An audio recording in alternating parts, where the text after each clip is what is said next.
முதல்வர் விஜய் தலைமையிலான அரசாங்கத்துடைய பட்ஜெட் நேற்று தாக்கலான நிலையில் இன்று வேளாண் பட்ஜெட்டும் தாக்கலாக இருக்கிறது. ஒரு மேரத்தான் பட்ஜெட் செஷன். இதில் ஆளும் எதிர்த்தரப்புடைய ஒரு ஃபேஸ் ஆஃபை நம்ம இனிமே தான் பார்க்க போகிறோம். ஏன்னா நேற்று இன்றெல்லாம் இடம்பெற்றது உரைகள் தான். இந்த இன்ட்ராக்ஷனை நம்ம நாளையிலேருந்து பார்க்க போகிறோம். நிறைய ஃபயர் ஒர்க்ஸை எதிர்பார்க்கலாம். அதுவும் ரெட்ட முன தாக்குதலை தமிழக வெற்றிக் கழக அரசாங்கம் எதிர்த்தரப்பிலிருந்து பார்க்க போகிறது. அதிமுக ஒரு பக்கம், பிரதான எதிர்க்கட்சி திராவிட முன்னேற்ற கழகம் ஒரு பக்கம். தாவேகா எதிர்ப்பில் ரெண்டு பேரும் ஒரு அலவரிசையில் இருக்கிறாங்க. அவங்களுக்கு இஷ்யூஸில் வித்தியாசங்கள் இருக்கலாம், ஓரியன்டேஷனில் மாற்று பார்வைகள் இருக்கலாம். ஆனால் attacking the TVK government they're united அப்படின்னு நம்ம பார்க்க முடிகிறது. அவங்களுடைய மொழியில், அவங்களுடைய வீச்சில் ரெண்டு பேருமே ரொம்ப தீவிரமாக தமிழக வெற்றிக் கழக அரசாங்கத்தை எதிர்க்க, இதை பொலிட்டிக்கலாக எப்படி சட்டமன்றத்திலையும் சட்டமன்றத்துக்கு வெளியிலையும் தமிழக வெற்றிக் கழக அரசாங்கம் எதிர்கொள்ள போகுது அப்படிங்கிறத நம்ம பார்க்க போகிறோம். ஒரு மைக்ரோசம் காசம் போல் நாளிலிருந்து இந்த தமிழ்நாட்டு அரசியல் வரக்கூடிய ஆண்டுகளில் எப்படி வடிவமைக்க போகுது, என்ன வடிவம் எடுக்க போகுது அப்படிங்கிறதுடைய பிரதிபலிப்பாக இந்த பட்ஜெட் கூட்டத்தொடர் எதிரொலி போகுது. நிறைய விஷயங்கள் கவர் பண்ண வேண்டியிருக்கு. பேசலாம். நம்முடைய இணையக்கூடிய விருந்தினர்களை வரவேற்போம். மயிலாடுதுறை விக்கி திராவிட முன்னேற்ற கழகத்தின் சார்பாக, ரவி ராஜா குழந்தைவேல் அவர்கள் அதிமுகவுடைய சார்பாக எனது செய்தி தொடர்பாளர், காமேஷ் தமிழக இளைஞர் கட்சியின் சார்பாக திரு ஜவஹர் அலி அவர்கள் இணைகிறார். எப்போவும் இணையிற ஜவஹர் அலி தான், ஆனால் கொஞ்சம் புதுசு. தமிழக வெற்றி கழகத்துடைய செய்தி தொடர்பாளராக இந்த முறை இணைகிறார். அவருக்கெல்லாம் வாழ்த்துக்கள் சொல்லலாமே. முழுமையாக சொல்லுங்க சார். முதன்மை செய்தி தொடர்பாளர், அதில் நிறைய வெரைட்டி இருக்கும். கரெக்ட்.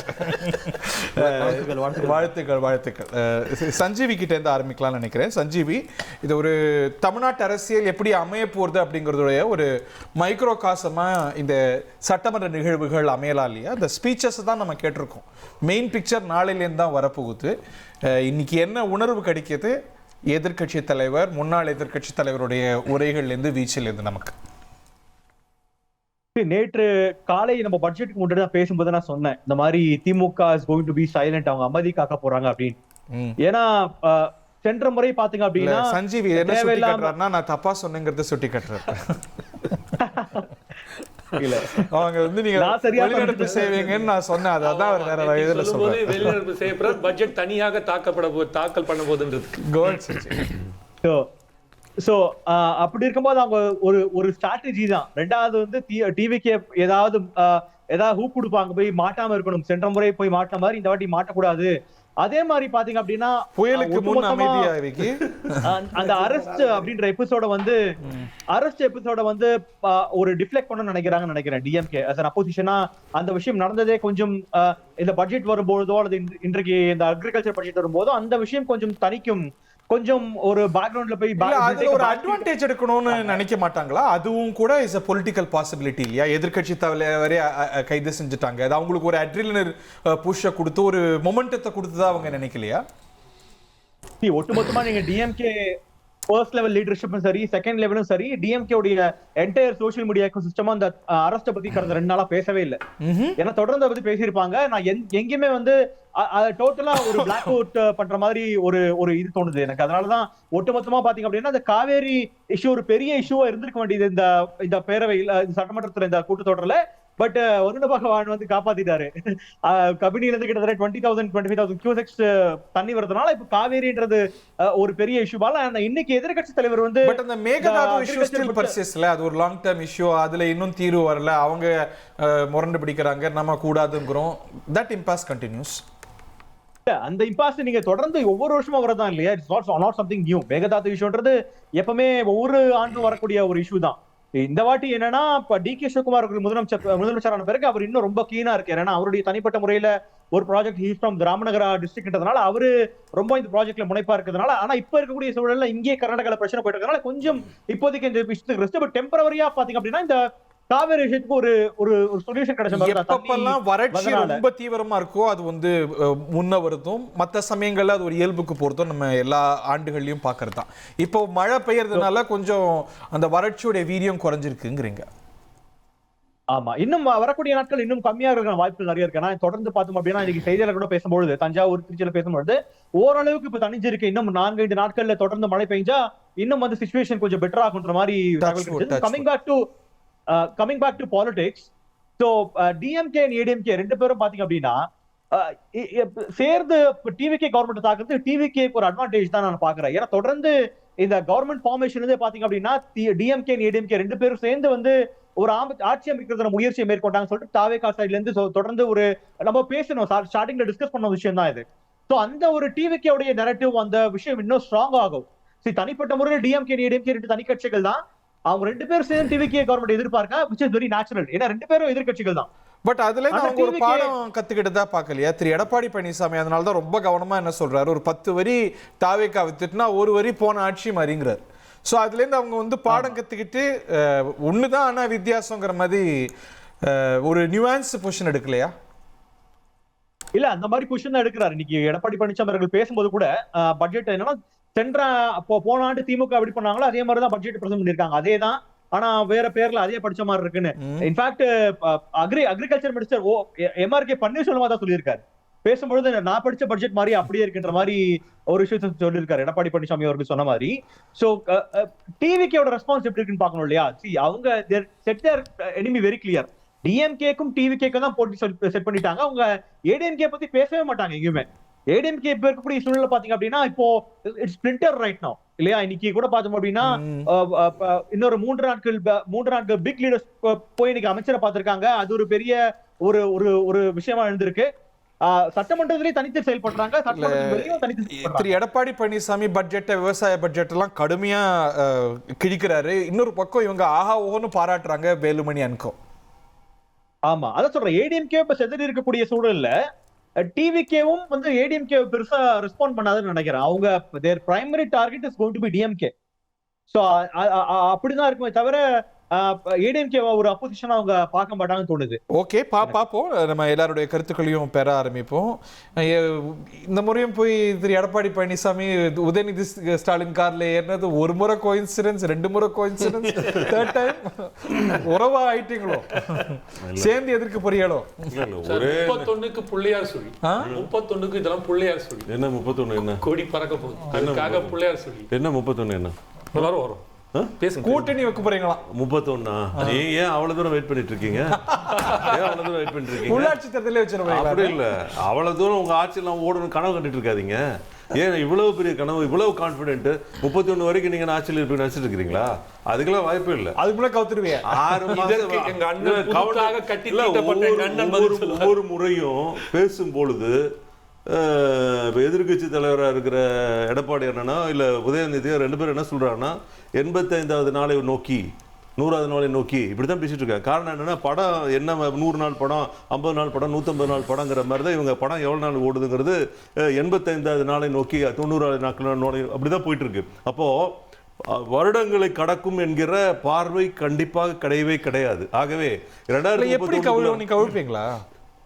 ஏங்க நான் என்ன சொல்றேன், இப்போ அவர் என்ன சொல்றாரு அரசியல் விமர்சகர், இவங்களுக்கு யார் டிஎம்கேக்கும் இவங்களுக்கு தான் பிரச்சனை, யாருக்கு டிவிகேக்கு தான் போகுது அப்படிங்கிறாரு. ஆமா, கண்டிப்பா டிஎம்கேக்கு அவங்களுக்கு தான் போகுது. காரணம் என்னன்னா திமுகல இருந்து கூட்டணியில இருந்தவங்களை தானே கூட்டு வந்து வச்சு அரசாங்கம் நடத்திட்டு இருக்காங்க. அப்ப அங்கதானே போய் ஆசீர்வாதம் வாங்கினாரு, அங்கதானே போய் உறவாடினாரு. சும்மா பேருக்கு சந்தேகம் வரக்கூடாதுன்னு சொல்லி தான் அரெஸ்ட் பண்றேன்னு சொல்லி ஒரு சீனை போடுறது.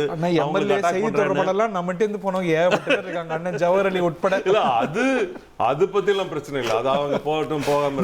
முந்தானத்துக்கு தாவேகா செய்தி தொடர்பாளர் பட்டியல் வந்து பாத்தீங்களா? பார்த்து நீங்க நினைக்கல நம்ம கட்சி பட்டியல் நம்ம பேர் எல்லாமே பார்த்த பேரா இருக்கு, பார்க்காத பேர் கொஞ்சம் பேர் தான் இருக்கு. இதெல்லாம் எங்க காரணம் இல்ல அங்க காரணம் வந்து அரசியல் அடிப்படை உள்ள ஆட்கள் மிக மிக குறைவு, அனுபவ அறிவு உள்ளவர்கள் குறைவு, அரசியல் வரலாறு தெரிந்தவர்கள் குறைவு. அப்புறம் வேற வழி இல்ல, கடன் வாங்கி தானே பண்ணணும். ஆட்சி மைனாரிட்டி ஆட்சி, கடன் வாங்கி தானே ஆட்சி நடத்திட்டு இருக்காங்க. அது யாரை வச்சு டார்கெட் பண்ணி பேசினாங்க? தீய சக்தி திமுக பேசிட்டு கடைசியில் எங்கிறது போய் கடன் வாங்கினாங்க? தீய சக்தியிலிருந்து ஓட்டு பெற்று வெற்றி பெற்ற அவர்களிடமிருந்து தானே கடன் வாங்கியிருக்காங்க. அப்புறம் இதுல என்ன பெரிய ஆச்சரியப்படுறதுக்கு என்ன இருக்கு? அதனால ஆச்சரியப்படுறதுக்கு ஒண்ணுமே ஒரு விஷயம் கிடையாது. ஆகவே நாட்களை எண்ணிக்கொண்டுதான் ஆட்சி ஓடிக்கொண்டு இருக்கிறதே தவிர இவர் மகேஷ் சொல்ற மாதிரி 31 நோக்கி எல்லாம் சான்ஸே கிடையாது. 31ல உங்க கட்சி இருக்குமா இருக்காதாங்கிறத கவுண்டவுன்ல பார்த்து தெரிஞ்சுக்கலாம். ஆகவே அது முன்ன இன்னொரு காலத்தில் ஒரு கட்சி இருந்தது அப்படிங்கிற ஒரு அந்த டாக் தான் வருமே தவிர தாவேக்கா ஆட்சிக்கு வரும் இல்ல தாவேக்கா அது வரைக்கும் தாக்கு பிடிக்கும் அப்படிங்கிற எண்ணத்தெல்லாம் தயவு செய்து மறந்துருங்க. அந்த மாதிரி ஒரு எண்ணமெல்லாம் நடக்கிறதுக்கு வாய்ப்பே இல்லை. காரணம் திமுகவுடன் எப்பொழுது எதிர்ப்பு என்று சொல்லிக்கொண்டு மறைமுகமாக கூட்டணி வைத்துக்கொண்டு அவர்கள் அனுப்பிய ஆட்களை வைத்து அவர்களிடம் அனுமதி பெற்று இங்கே பங்கு பெறுகிற ஆட்களை வைத்துவிட்டு ஆட்சி நடத்துகிற இவர்கள் திமுகவுக்கும் எனக்கும் போட்டி என்கிற எப்படி இவர் சஞ்சீவி எல்லாம் இப்படி சொல்றாருன்னு எனக்கு ஒண்ணும் புரியல. அவருக்கு அவங்களோட சேர்ந்து ஆட்சி அமைக்கவே முயற்சி செஞ்சுவீங்களா? யார் நாங்க முயற்சி பண்ணதுக்கு என்ன ஆதாரம் இருக்கு சொல்லுங்க? எந்த ஆதாரம் இருக்கு? என்ன அடிப்படை? அதாவது திமுகவை எல்லாருமா போய் சொல்றாங்க ஆரம்பிக்கப்பட்ட இயக்கம் அதிமுக என்ன அடிப்படையில் போய் திமுகவோட கூட்டணி சேர்ந்தா மக்கள் எப்படி ஏற்றுக்கொள்வார்கள்? யாருக்கு அப்ப போட்டி? எப்படி காதர் மொய்தீன் சொல்றாங்க, திருமாவளவன் சொல்றாங்க, கம்யூனிஸ்டுகள் சொல்றாங்க, உங்க கட்சியில மூத்தவங்க சொல்றாங்க. கூட்டணி வைக்காமல் தனியா நின்னு ஆட்சி பண்ணியோ இல்ல தனியா நின்னு ஜெயிச்சிருந்தாங்கன்னா இவங்க இதெல்லாம் பத்தி பேசுறதுக்கு நியாயம் இருக்கு. அதிமுகவோட பார்ட்டிசிபேட் பண்ணிருக்காங்க, திமுகவோட பார்ட்டிசிபேட் பண்ணிருக்காங்க. இப்ப திமுக விட்டுட்டு போய் தாவேக்கால பார்ட்டிசிபேட் பண்றாங்க. இவங்க இந்த நியாயத்தை பத்தி பேசுறீங்க. பட்ஜெட், விவசாய பட்ஜெட் நிறைய விக்கியும் எடுத்துட்டு வந்திருப்பாங்க, நீங்களும் எடுத்துட்டு வந்திருப்பீங்க. Start music Vicky. இல்ல சஞ்சீவ் இருந்து ஆரம்பிக்கும். சஞ்சீவ் சொன்னாரு வருண பகவான் விஜய்க்கு கை கொடுத்துட்டாரு. இப்ப குருவ சாகுபடி எல்லாம் செழிப்பா இருக்குன்னு நினைச்சிட்டாரு நினைக்கிறேன். நான் டெல்டா மாவட்டத்துல இருந்து வரேன். குருவ காஞ்சி போயிட்டு தலைவா ப்ரோ, குருவ போயிட்டு ப்ரோ. பட்ஜெட்ல குருவைக்கு நஷ்டீடே இல்ல ப்ரோ. அவர் அந்த ப்ரோல கவலைப்படாதீங்க. இல்ல நான் அந்த ப்ரோ இல்ல, சிஎம் ப்ரோ கிட்ட சொல்றேன். ப்ரோ குருவ போயிட்டு ப்ரோ, டெல்டா மாவட்டத்துல இருந்து உட்கார்ந்துருக்கேன் ப்ரோ. குருவ காஞ்சி போய் கிடக்கு ப்ரோ. ஏதாவது செய்வீங்கன்னு நினைச்சேன் ப்ரோ. இந்த பட்ஜெட்ல ஒண்ணும் இல்ல ப்ரோ.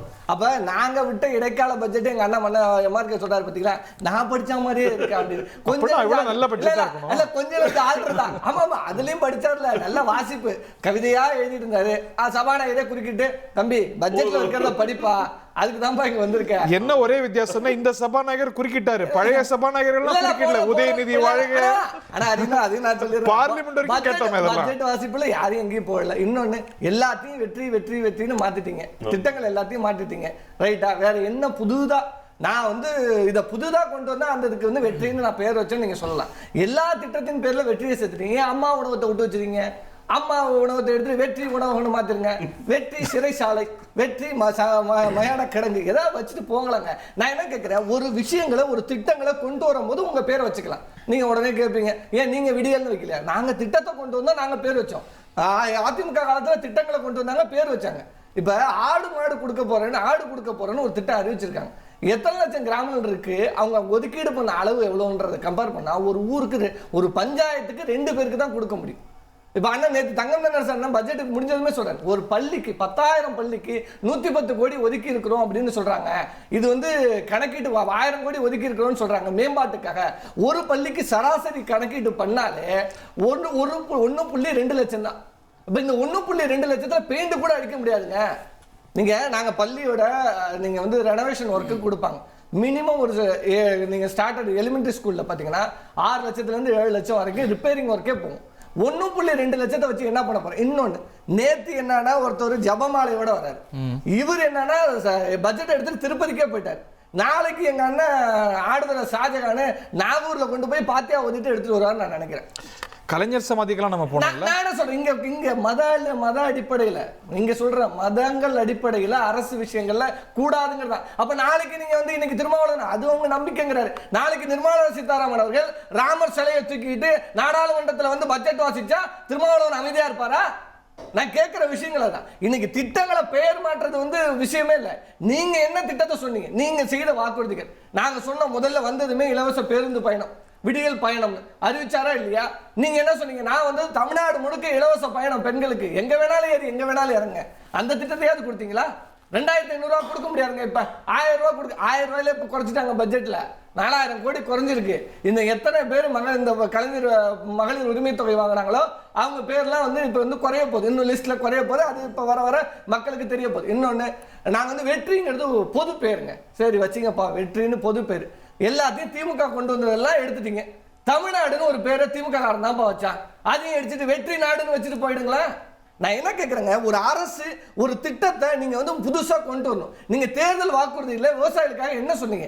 இன்னைக்கு நீங்க தண்ணி பிரச்சனை, காவிரியில இருந்து அது மழை இன்னைக்கு போயிட்டு மேட்டூர் வறண்டு கிடக்கு. அண்ணா சொன்னாரு 2000 டிஎம்சி திறந்து விட்ட, கண்ணாடி திறந்து விட்டாங்க. மேட்டூர்ல இன்னும் சேர்ந்து நிரம்பவே இல்லையா? நீங்க எங்க திறந்து முடிப்பீங்க? நாங்க குருவையை அறுத்து முடிச்சிட்டோம். குருவைக்கு அறுத்து போடுறதுக்கு எதுவுமே இல்லை. அப்ப குருவை நஷ்டஈடையாவது நீங்க வாங்கல. குருவை சிறப்பு தொகுப்பு வழங்கியிருக்கோம். அப்ப நாங்க 2 லட்சம் பேருக்கு இலவச மின்சாரம் வழங்கிச்சோம் விவசாயிகளுக்கு. அப்ப 2 ஆண்டுகள்ல வழங்கணும், கொரோனா பீரியட்லயே வழங்கணும். அப்ப இது எல்லாம் எந்த ஒரு விஷயங்களும் பட்ஜெட்ல காணும். அப்ப பேரை மட்டும் நாங்க வெற்றின்னு மாத்திட்டா நாளைக்கு வெற்றி தமிழ்நாடுன்னு வச்சிருவீங்களா? திரு ஜவஹர் அலி, தாவேகா செய்தி தொடர்பாளர் அவங்க உரையை கேட்கறதுக்கு ஆவலா இருக்கேன். அதாவது 2 திராவிட கட்சிகளும் தமிழ்நாட்டுக்கு வாங்கின கடன் அதுக்கு வட்டி கட்டக்கூடிய சூழ்நிலை இருக்க. இந்த சூழ்நிலையில கூட வரி இல்லாத பட்ஜெட்டே வந்து ஒரு ஜனநாயகன். இருங்க சார், ஒரு நிமிஷம் இருங்க சார்.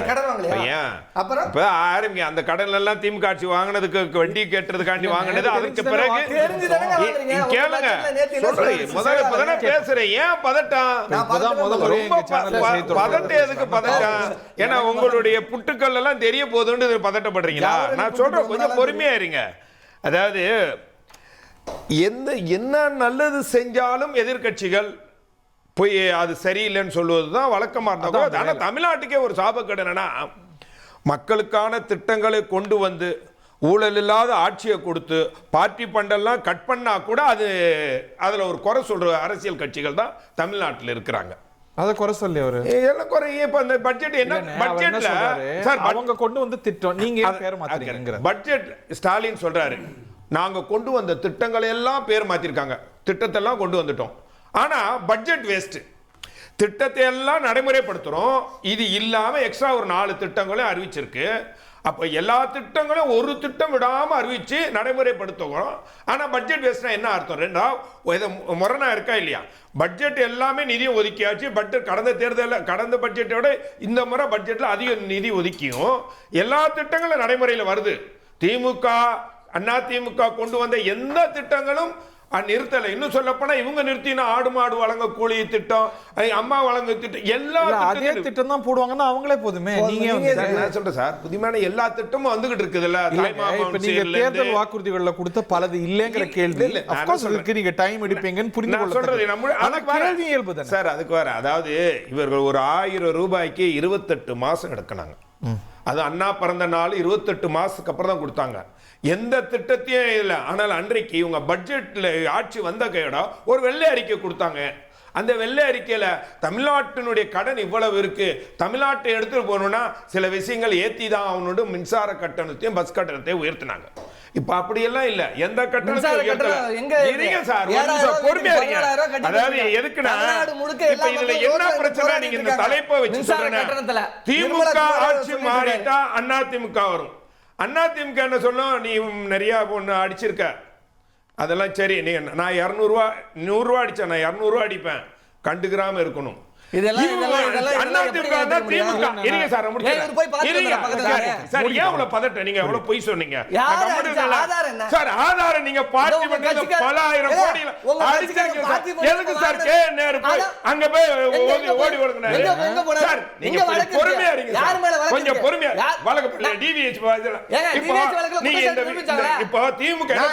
விவாதத்தை திமுக ஜவஹர் அலி பேசாத அளவுக்கு நீ பண்ணுன்னு சொல்லி அனுப்பி அமைதியா இருங்க. கொஞ்சம் அமைதியா இருங்க.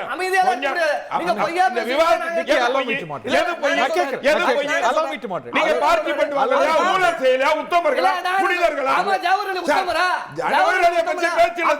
இது ஆட்சியை ஜவஹர் அலி எப்பவுமே புனிதர் தான், என்னைக்கும் புனிதர் தான். நீங்க அதை பேச்சு இல்ல. நீங்க என்னண்டா ஒரு விவாதம் கொண்டு போறோம், அந்த விவாதத்துல இடைமறிக்கணும். இது அதிமுக நண்பர் தோழர் கூட இருக்காரு, அவர் கருத்தை பேசினார், எனக்கு பதில் சொல்ல இருப்பாரு. ஆனா அப்படி குறுக்கிடணும், இடைமறிக்கணும், விவாதத்தை டைவர்ட் பண்ணணும் இல்லையா? பொது மேடையில ஒருத்தரை இல்ல குடும்பத்தை, பெண்களை இழிவா கேவலமா பேசி அசிங்கப்படலாம். இவர் இல்ல, இவங்க கட்சியினுடைய நிலைமை அப்படித்தானே. இவரை சொல்லல, இவர்களுடைய தலைவருடைய பாரம்பரியம் அப்படித்தானே வருது. பாரம்பரியம் அப்படித்தானே வருது. ஒரு தலைவர் பெண்களை அவமானப்படுத்தி கேவலப்படுத்தி சார், நான் இன்னும் ஆரம்பிக்கவே இல்லை சார். ஒரு ஜனநாயகனுடைய புரட்சியான இந்த பட்ஜெட்ல என்ன இருக்குன்னு கேட்டாங்கன்னா எல்லா விஷயங்களும் இருக்கு, எல்லா திட்டங்களும் இருக்கு. சொன்ன திட்டங்கள்ல சில வரலாம இருக்கலாம். அவர் நண்பர் சொன்னாரு அம்மாவனுடைய திட்டங்கள். இப்ப வெற்றி கேட்டாரு. வெற்றி என்று ஒரு பாசிட்டிவான வார்த்தை. நான் பாசிட்டிவான வார்த்தை, வெற்றிங்கிறதே பாசிட்டிவா அப்படிதான் எடுக்கணும். அவர் வந்து சி சந்திரசேகர் திட்டம், அவங்க அம்மா பேரு சோபா திட்டம் வைக்கல, நீங்க வச்சீங்க. அப்பா பேரு தாத்தா பேரு பாட்ட கூட்டம் பேரு வச்சீங்க. சார் நான் கேக்குறது இருங்க சார், முதல்வர் இல்லையா? இருங்க சார், நீங்க இறந்து போன கலைஞர் திட்டம், கலைஞர் திட்டத்தை இன்னும் வீடு கட்டு திட்டத்தில் இன்னும் கண்டினியூ பண்ணுவாங்களா ஒரு ஆட்சியில் இருக்கிறவங்க? சார் வெற்றிங்கிறது தமிழ்நாட்டு மண்ணை சார்ந்த விஷயம், அது பாசிட்டிவான வார்த்தை. உங்களுக்கு அது கூட பிடிக்காதா? திராவிடம் என்ற ஒரு பொது வார்த்தை எவ்வளவு முக்கியமா இருக்கும். வெற்றி என்பது தமிழ்நாட்டுக்கு முக்கியம், வெற்றி என்பது முக்கியம். அந்த பாசிட்டிவ் பாருங்க. அப்புறம் சொன்னாங்க இவங்க தமிழ்நாடு போக்குவரத்தை, தமிழ்நாடுங்கிறதை எடுத்தவங்க போக்குவரத்து துறையில தமிழ்நாடுன்னு பேர் எடுத்து போக்குவரத்து துறை எங்க ஜியோ இருக்கு சார்.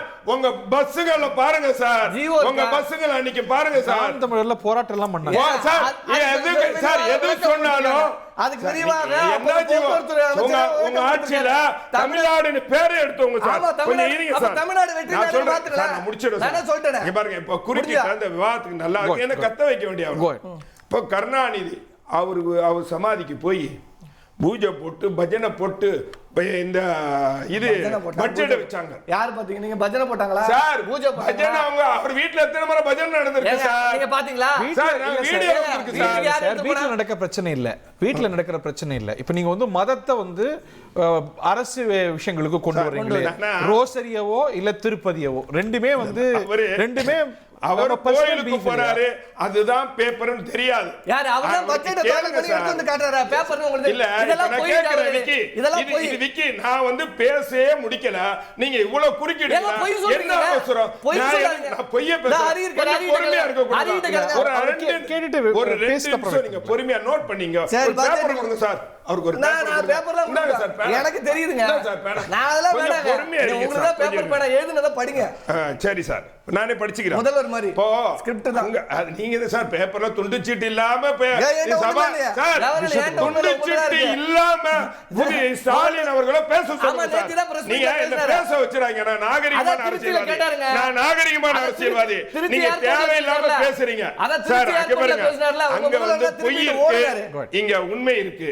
அங்க ஊழல் இருக்கு, இங்க நேர்மை இருக்கு. அங்க மக்கள் பணத்தை கொள்ளடிக்கிறவர்களுக்கு இங்க மக்களுக்காக சேவை செய்யக்கூடிய எண்ணம் இருக்கு. அங்க முதுமை இருக்கு, இங்க இளமை இருக்குது. மொத்தத்துல இந்த மக்களுக்காக சேவை செய்யக்கூடிய ஒரு நல்ல முதலமைச்சர் தமிழ்நாட்டுக்கு இருக்காங்க. நீங்கள் எந்த எதிர்முனையில நீங்க எத்தனை கூட்டணிகள் எதிர்த்தாலும் முடிச்சிரு சார், எதிர்த்தா கூட அதெல்லாம் மக்களிடம் செல்லுபடியாவது. எங்களை போன்ற செய்தி தொடர்பாளர்கள் அந்த பொய்களை எல்லாம் முறியடிக்கிறதுக்கு தயாரா இருக்கும். ஏன்னா நீங்க சட்டமன்றத்தில் நாளைக்குல இருந்து தேவையில்லாதெல்லாம் பேசுவாங்க, பொய்யெல்லாம் எடுத்து வைப்பாங்க, அதெல்லாம் வந்து எடுபடாது. ஏன்னா மக்கள் ஒரு விஷயத்தை பார்த்துக்கிட்டு இருக்காங்க. ஒரு அரசு அலுவலகங்களை போனா 10 பைசா வாங்காம வேலை நடக்குது சார். கடந்த காலம் இந்த மாதிரி இருந்ததா? கடந்த காலத்தில் இது போன்ற நீங்க பட்ஜெட்ல நீங்க கூவத்துக்காண்டி பல ஆயிரம் கோடியை கொள்ள அடிச்சு போட்டு முதலைக்கு கொடுத்தீங்க. ஆனால் கூவத்தை சுத்தப்படுத்துக்கான வேல்டு டெண்டர் நீங்க பள்ளி கல்வித்துறைக்கு பேரிடர் மேலாண்மை துறைக்கு சரியான நிதியை ஒதுக்கி இதுதான் பட்ஜெட் இன்னும் சொல்ல போனால் அது ஒரு இலக்கு வச்சிருக்காங்க. 1.5 லட்சம் ட்ரில்லியன் இலக்கை வச்சு செயல்படுவோம்னு சொல்லியிருக்காங்களே. இதெல்லாம் வந்து என்ன தெரியுமா? எதிர்காலத்துக்கான இளைஞர்களுக்கான, பெண்களுக்கான, தமிழ்நாட்டு மக்களுக்கான ஒரு நல்ல பட்ஜெட்டை கொடுத்துருக்காங்க. இதை பொறுக்க முடியல. அப்படியாவது ஏதாவது இந்த பட்ஜெட்டை மக்களை திசை திருப்பணும், அதை மாற்றணுங்கிறதுக்கான இவங்களுடைய பிளான். இந்த பிளான் எல்லாம் நாளைக்கு ஆரம்பிப்பாங்க. வெளிநடப்பும்பாங்க, இவன் சட்டையை கிழிச்சிட்டு போலியே போவாங்க, எல்லாம் நடக்கும். ஆனால் எதுக்கும் அசர மாட்டாரு முதலமைச்சர் அவர்கள். தளபதி அவர்கள் கிளீனா நோட் பண்ணி வச்சிருக்காரு. நோ பர்சனல் அட்டாக்ஸ் பண்ணி நோட் பண்ணி வச்சு நோட் பண்ணாரு. அதில் போறாரு. காமேஷ் தேர்ந்து இந்த பகுதியை நம்ம தொடக்கலாம். இது வந்து பழையதுடைய நீட்சியா இருக்கா? நம்ம இவங்கெல்லாம் இன்னைக்கு விமர்சிக்கிறாங்க. புகழ்பாடும் படலங்கள் திமுக ஆட்சியில் நடந்திருக்கு, அதிமுக ஆட்சியில் நடந்திருக்கு, அது போலவே இன்னைக்கும் நடக்குது. சபாநாயகரை சுட்டி காட்டுற அளவுக்கு பட்ஜெட் இருக்கு. இந்த துதி பாடல்கள்லாம் தொடரணுமா? நம்ம நண்பர் விக்கி பேசும்போது பேரை மாற்றிட்டாங்கன்னு சொல்லி ஒரே இதுதான் எதிர்கட்சி தலைவராக இருக்கிற உதய் ப்ரோலேருந்து ஆரம்பிச்சலான்னு சொல்லிட்டாங்க. பேர் வச்சிங்க உதய் ப்ரோ என்ன பேர் வச்சீங்களே சோறு வச்சீங்களா? சோறு அது ஐயா இருங்க, பேசாதீங்க. நீங்க பேசிட்டீங்க நிறைய, போதும், கொஞ்சம் வெயிட் பண்ணுங்க. எதுக்கு சோறு வைக்கல இப்ப விளக்குவார். காமேஷ் எதுக்கு சோறு வைக்கல அத விளக்குவார். இது வந்து நாகரிகமே இல்ல, இது நாகரிகமே இல்ல. இவ்வளவு நேரம் அமைதியா உட்கார்ந்துட்டு இருக்கோம் பேசும்போது, அவரோட டர்ன் வரும்போது அவர் பேசணும், அதுதான் அழகு. இல்ல அவர் பேச ஆரம்பிச்சாருன்னா நானும் கூட பேசினா அது வந்து வேற மாதிரி அங்க நடக்கிற சட்டசபையில நாளைக்கு நடக்க போறது இன்னைக்கு நடக்கும். ஓகே, நாளைக்கு நடக்க போற சட்டசபையில இருக்கு, இங்க நடக்கும் முன்னோட்டமாக என்ன நடக்கும் நாளைக்கு. நாளைக்கு இந்த மாதிரி தான் கருத்து தெரிஞ்சுனா சொல்லுங்க. இல்ல இல்ல சொல்ல காமேஷ் சொன்னா இல்ல, அவர் சொன்னது பலதெல்லாம் நடந்திருக்கு, வேற எனக்கு தெரியாது. இப்ப நீங்க உங்களுக்கு எல்லாம் தெரியாது, பிளான் பண்றவரே ஒருதானா? நீங்க ஜனநாயகன் படத்தை இப்ப வெளியிடலன்னா முதலமைச்சர் விஜய் நடிக்கக்கூடிய ஜனநாயகன் வரும்னு அன்றே சொன்னாரு. அது மாதிரி விட்டுருங்க, நம்ம விஷயத்துக்கு வருவோம். இப்ப நம்ம வந்து கண்டென்ட் குள்ள வருவோம். நான் பேர் வச்சீங்களே சோறு வச்சீங்களான்ற மாதிரி வெறும் உங்களுக்கு வந்து திட்டங்கள் அறிவிப்பா தான் இருந்துச்சு. அடுத்த இதுக்கு போல இப்ப எப்படி இருக்கு, நான் கடைசியில் நீங்க சொல்றது என்ன சார், 5 வருஷமா நாங்க பட்ஜெட் போட்டோம், நீங்களும் பட்ஜெட் தான் போடுவீங்களா அப்படின்னு கேட்கிற மாதிரி இருக்கு. மக்களுக்கு வேற என்னங்க செய்வாங்க? மக்களுக்கு செய்யக்கூடிய செயல் திட்டங்களை எவ்வாறு கொண்டு போய் சேர்க்கணும் இல்ல நாங்க சொல்ல வரேன் சார். நீங்க எடுக்கும்போது நேற்றுக்கு ஒரு மிகப்பெரிய ஒரு இஷ்யூ எல்லாரும் சொன்னாங்க, பள்ளிக்கல்வித்துறைக்கு 4000 கோடி கம்மியா இருந்துச்சு, கம்மியாக ஒதுக்குனாங்க அப்படின்னு சொன்னாங்க. அதை நான் சொல்லணும் அப்படின்னா 2 விதமாக சொல்லலாம். பாத்தீங்க அப்படின்னா அதுல ஒரு 30% டாக்ஸ்னு ஒண்ணு இருக்குது, ஸ்டாலின் டாக்ஸ்னு. அதை கம்மி பண்ணீங்க வச்சீங்களேன், கிட்டத்தட்ட அதுல ஒரு 10,000 கோடி மிச்சம். 30% விஜய் டாக்ஸ் 40 சார் சொல்றேன் ஒரு உதாரணத்துக்கு. 30% எப்படி ஒரு கணக்கு? இவர் சொன்னார், எங்க சிஎம் அண்ணன் சொன்னார் இல்லையா, விஜய் நான் சொன்னார்ல 30% ஸ்டாலின் டாக்ஸ் ஒன்று இருக்குது அப்படின்ட்டு.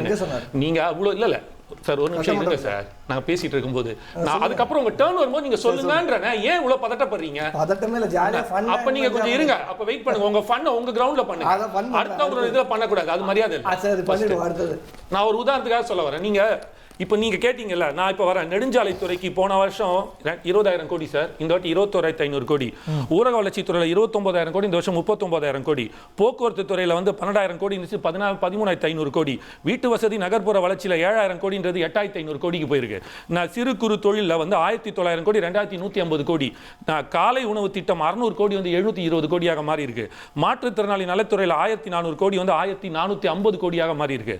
வேளாண் பட்ஜெட்ல இப்போ 12,000 கோடி அதிகமாக இருக்கு. சொல்ல வரேன். இப்போ நீங்க ஒரு விஷயம் குறைஞ்சது, நீங்க அதாவது வெதண்டாவாதமாக வாண்டடாக எல்லாரும் சேர்ந்து ஏதோ ஒரு குறை சொல்லணும்னு சொல்லும்போது ஒரு ஹைப்போதெட்டிக்கலாக ஒரு சர்க்காஸ்டிக்கா பேசுறீங்களா, அந்த சர்க்காஸ்டிக் தான் நாங்களும் வாண்டடா சொல்றோம். இப்போ உங்க கணக்கு பிரகாரமே வரேன், சில பேர் அதிபுத்தியா சொல்லுவோம், ஏங்க 44,000-48,000 கோடினா ஒட்டு மொத்தமா எப்படிங்க 30% டாக்ஸ் வரும், அதுல வந்து சம்பளம் இல்லையா, இதெல்லாம் கொள்ளடிப்பாங்கன்னு சொல்லி ஒரு பேச்சுக்கு சொல்லுவாங்கல்ல. நான் வாண்டடா நீங்க சொல்றதுக்காக சொல்றேன், இது எல்லாமே கூடி இருக்கு. நீங்க இந்த பட்ஜெட்டுக்கு இந்த சார் குட்டி குட்டி விஷயங்கள் சொல்றேன். 100 நாள் வேலை திட்டங்களை இப்போ வந்து 150 நாள் வேலை திட்டத்துக்காக மாற்றி கொண்டு வந்திருக்கிறாங்க.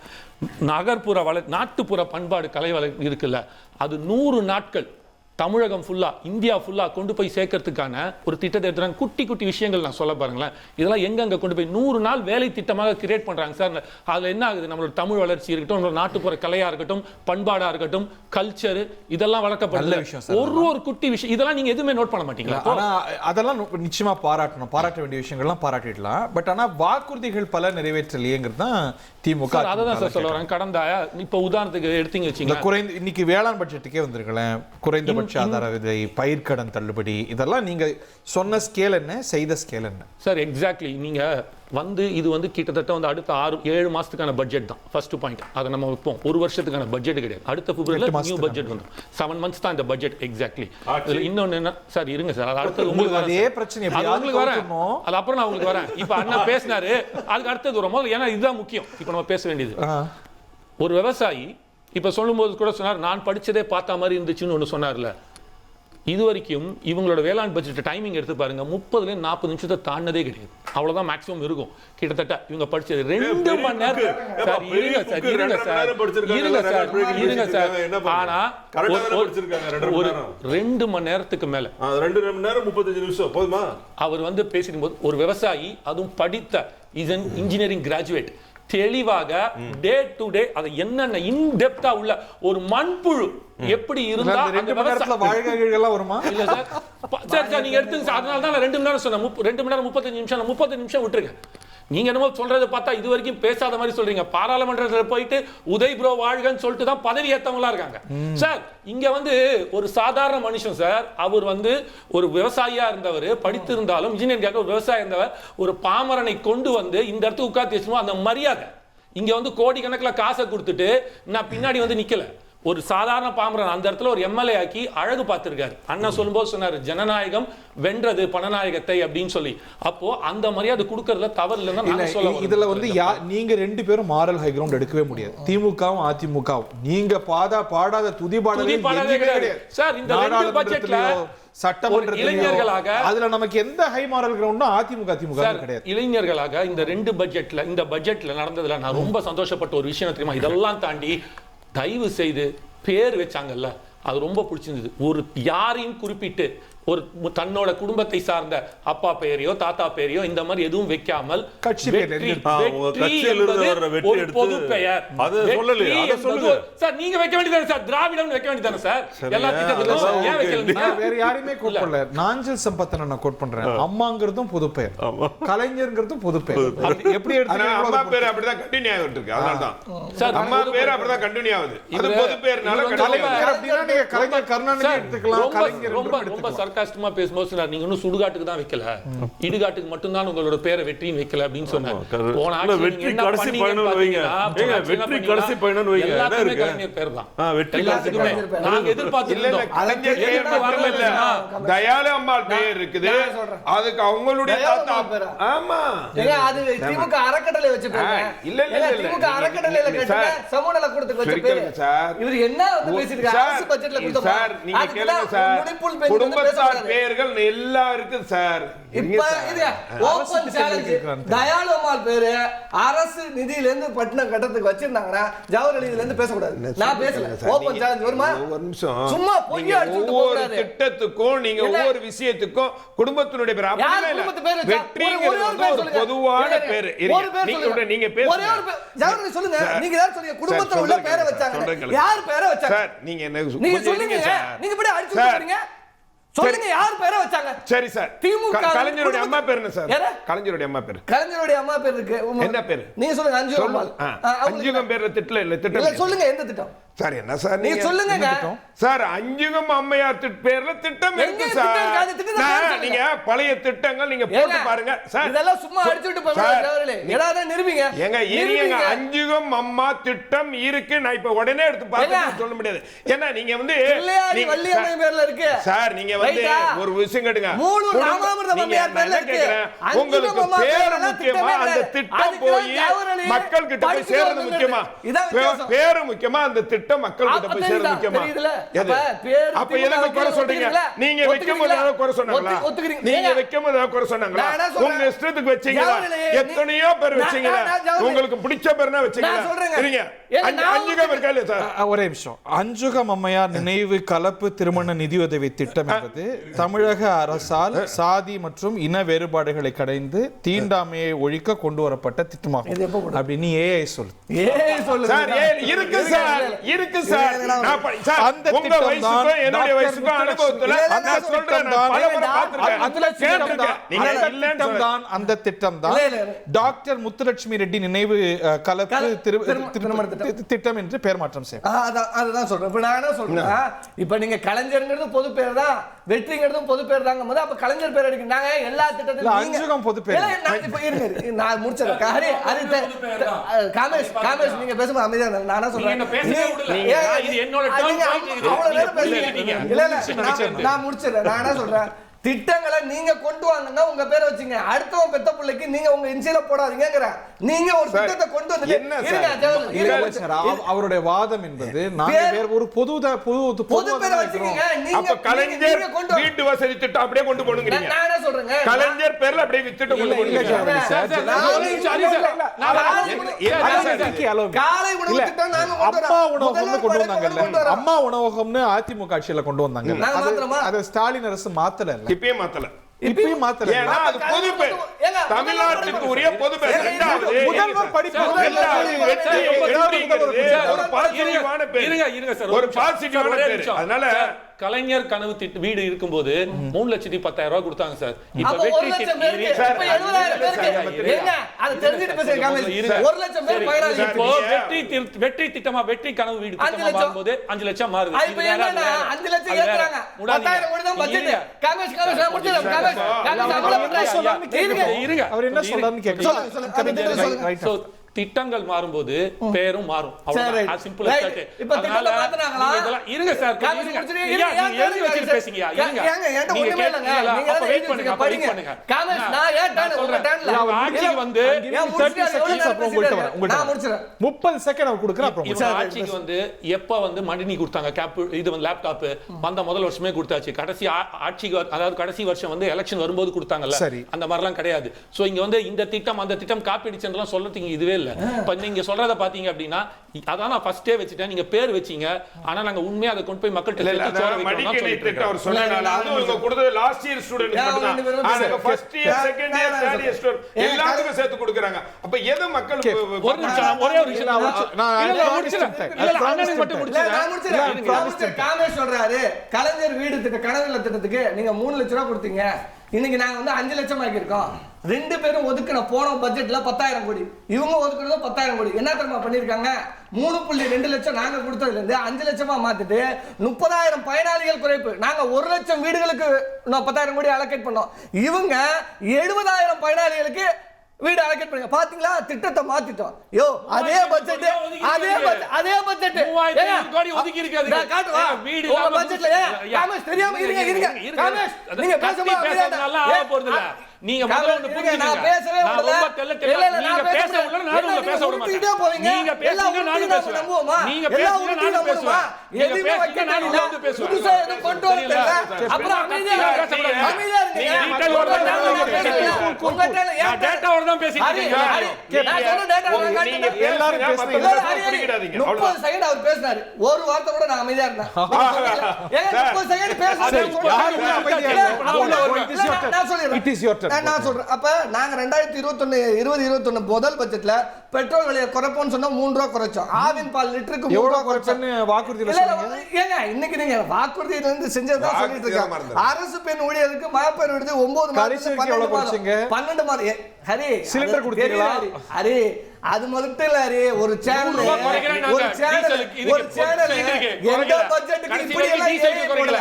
அந்த ஏஐ கூட படிச்சு உங்க அமைச்சருக்கு தான் அதுல என்ன இருக்குன்னு தெரியாது. படிச்சு ஜூம் பண்ணி பார்த்தா கூட அதுல ஒண்ணும் தெரியல. அந்த மாதிரி எல்லாம் சில சேனல் இருக்கு. நான் என்ன சொல்றேன்னா பெண்களுக்கு இலவச பஸ் பயணம் 703 கோடி கொடுத்தோம் வந்த முதல் பட்ஜெட்லயே. அதே போல மகளிர் சுய உதவி கடன் தள்ளுபடி 2000 கோடி 2756 கோடி தள்ளுபடி பண்ணோம். முதல்வரின் மருத்துவ காப்பீடு 1046 கோடி கொடுத்தோம். 108 ஆம்புலன்ஸுக்கு 1303 கோடியா உயர்த்தி கொடுத்தோம். இதெல்லாம் கோவிட்ல வந்ததுமே எடப்பாடி பழனிசாமி கிட்ட கொடுக்கணும் 5000 சொன்னோம், கொடுக்கல. கொரோனா கோவிட் காலத்துல 4000 2000 2 தான் சொன்னோம். ஜவஹர்லால் சொன்னாரு 1000 ரூபாய் 28 மாசம் கழிச்சு சொன்னாங்க. ஆனா ஆட்சி பொறுப்பேற்ற உடனே 4000 ரூபாய் கொடுத்தது திராவிட முன்னேற்ற கழகம். அப்ப இத்தனை திட்டங்களை நான் சொல்லியிருக்கேன். இத்தனை கோடிகளை ஒதுக்கீடு பண்ணி இதெல்லாம் நடத்திருக்கோம். நீங்க என்ன லாஸ்ட்ல முடியும் போது நீங்க கொடுத்த தொகை இங்க கேளுங்க சார். 2020 இல்ல கேளுங்க. நீங்க வந்து நீட் தேர்வை ரத்து செய்வேன்னு சொன்னீங்க. நீங்க செஞ்சீங்களா? செஞ்சீங்களா? நீங்க வந்து நீங்க ஒவ்வொரு 4000 அதுக்கு 10% இடம் ஒதுக்கீட்டாக உயர்த்தி தருவோம் சொன்னீங்க. கல்வி கடனை ரத்து செய்வோம்னு சொன்னீங்க, செஞ்சீங்களா? நகை கடனை ரத்து செய்வோம்னு சொன்னீங்களா, செஞ்சீங்களா? விவசாய கடன் முழுமையா ரத்து செய்வோம்னு சொன்னீங்களா, இல்ல சார். அதெல்லாம் கேட்டு முடிச்சு ஆட்சி மாற்றம் வந்துருச்சு சார். இன்னைக்கு உங்களுக்கு கேட்கறாச்சு 86 நாள் 85 நாள் சார். இந்த 85 நாள் வானத்தை வில்லாவே வளைச்சிரணும்டா. கொஞ்சமா முதல் பட்ஜெட்ல எதிர்பார்ப்புகளை பூர்த்தி செய்வோம் சொல்லியாச்சு. அதுக்கு எங்களுக்கு கால அவகாசம் கொடுங்க. அடுத்த பட்ஜெட்ல பாருங்க அதற்கான திட்டங்கள். இன்னைக்கு லீக்கேஜ் ஆகிற கனிம வளம் டாஸ்மார்க்ல 3000 கோடி லீக்கேஜ் அது அரசுக்கு வருது. அப்போ தமிழ்நாட்டினுடைய வரி எப்படி எல்லாம் லீக்கேஜ் போகுது அதெல்லாம் வரும்போது அதற்கான நீங்க எங்க ஓடி ஒளிஞ்சிரீங்களா சார்? டிவிஎஸ் வந்தாலும் ஓடி ஒளிஞ்சிரீங்களா? 10 ரூபாய் நாங்க இப்பதான் கத்துக்கிட்டோம்.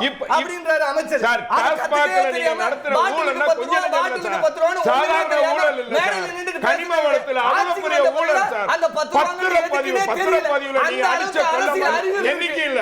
அரசியல் அறிவு அவ்வளவு தூரம் இருந்திருக்கு. சிம்பிளான விஷயம், பாட்டிலுக்கு 10 ரூபாங்கிறது வந்து இட் ரெசனேட்டட், வைட்லி ரெசனேட்டட். இன்னைக்கு பாட்டில் 10 ரூபாய் போச்சா? போயிடுச்சு.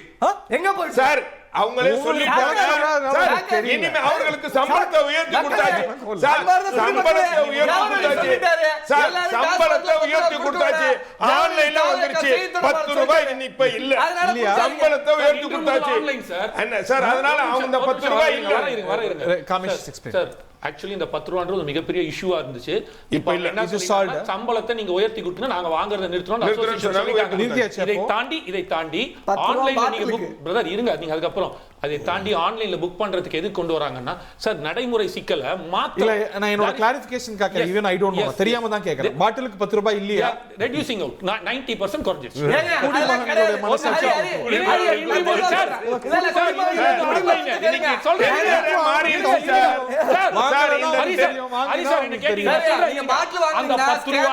சில இடத்துல குறைக்க முடியல, பிரச்சனை ஆகுதுன்றதுனால ஆன்லைன் கொண்டு வராங்க.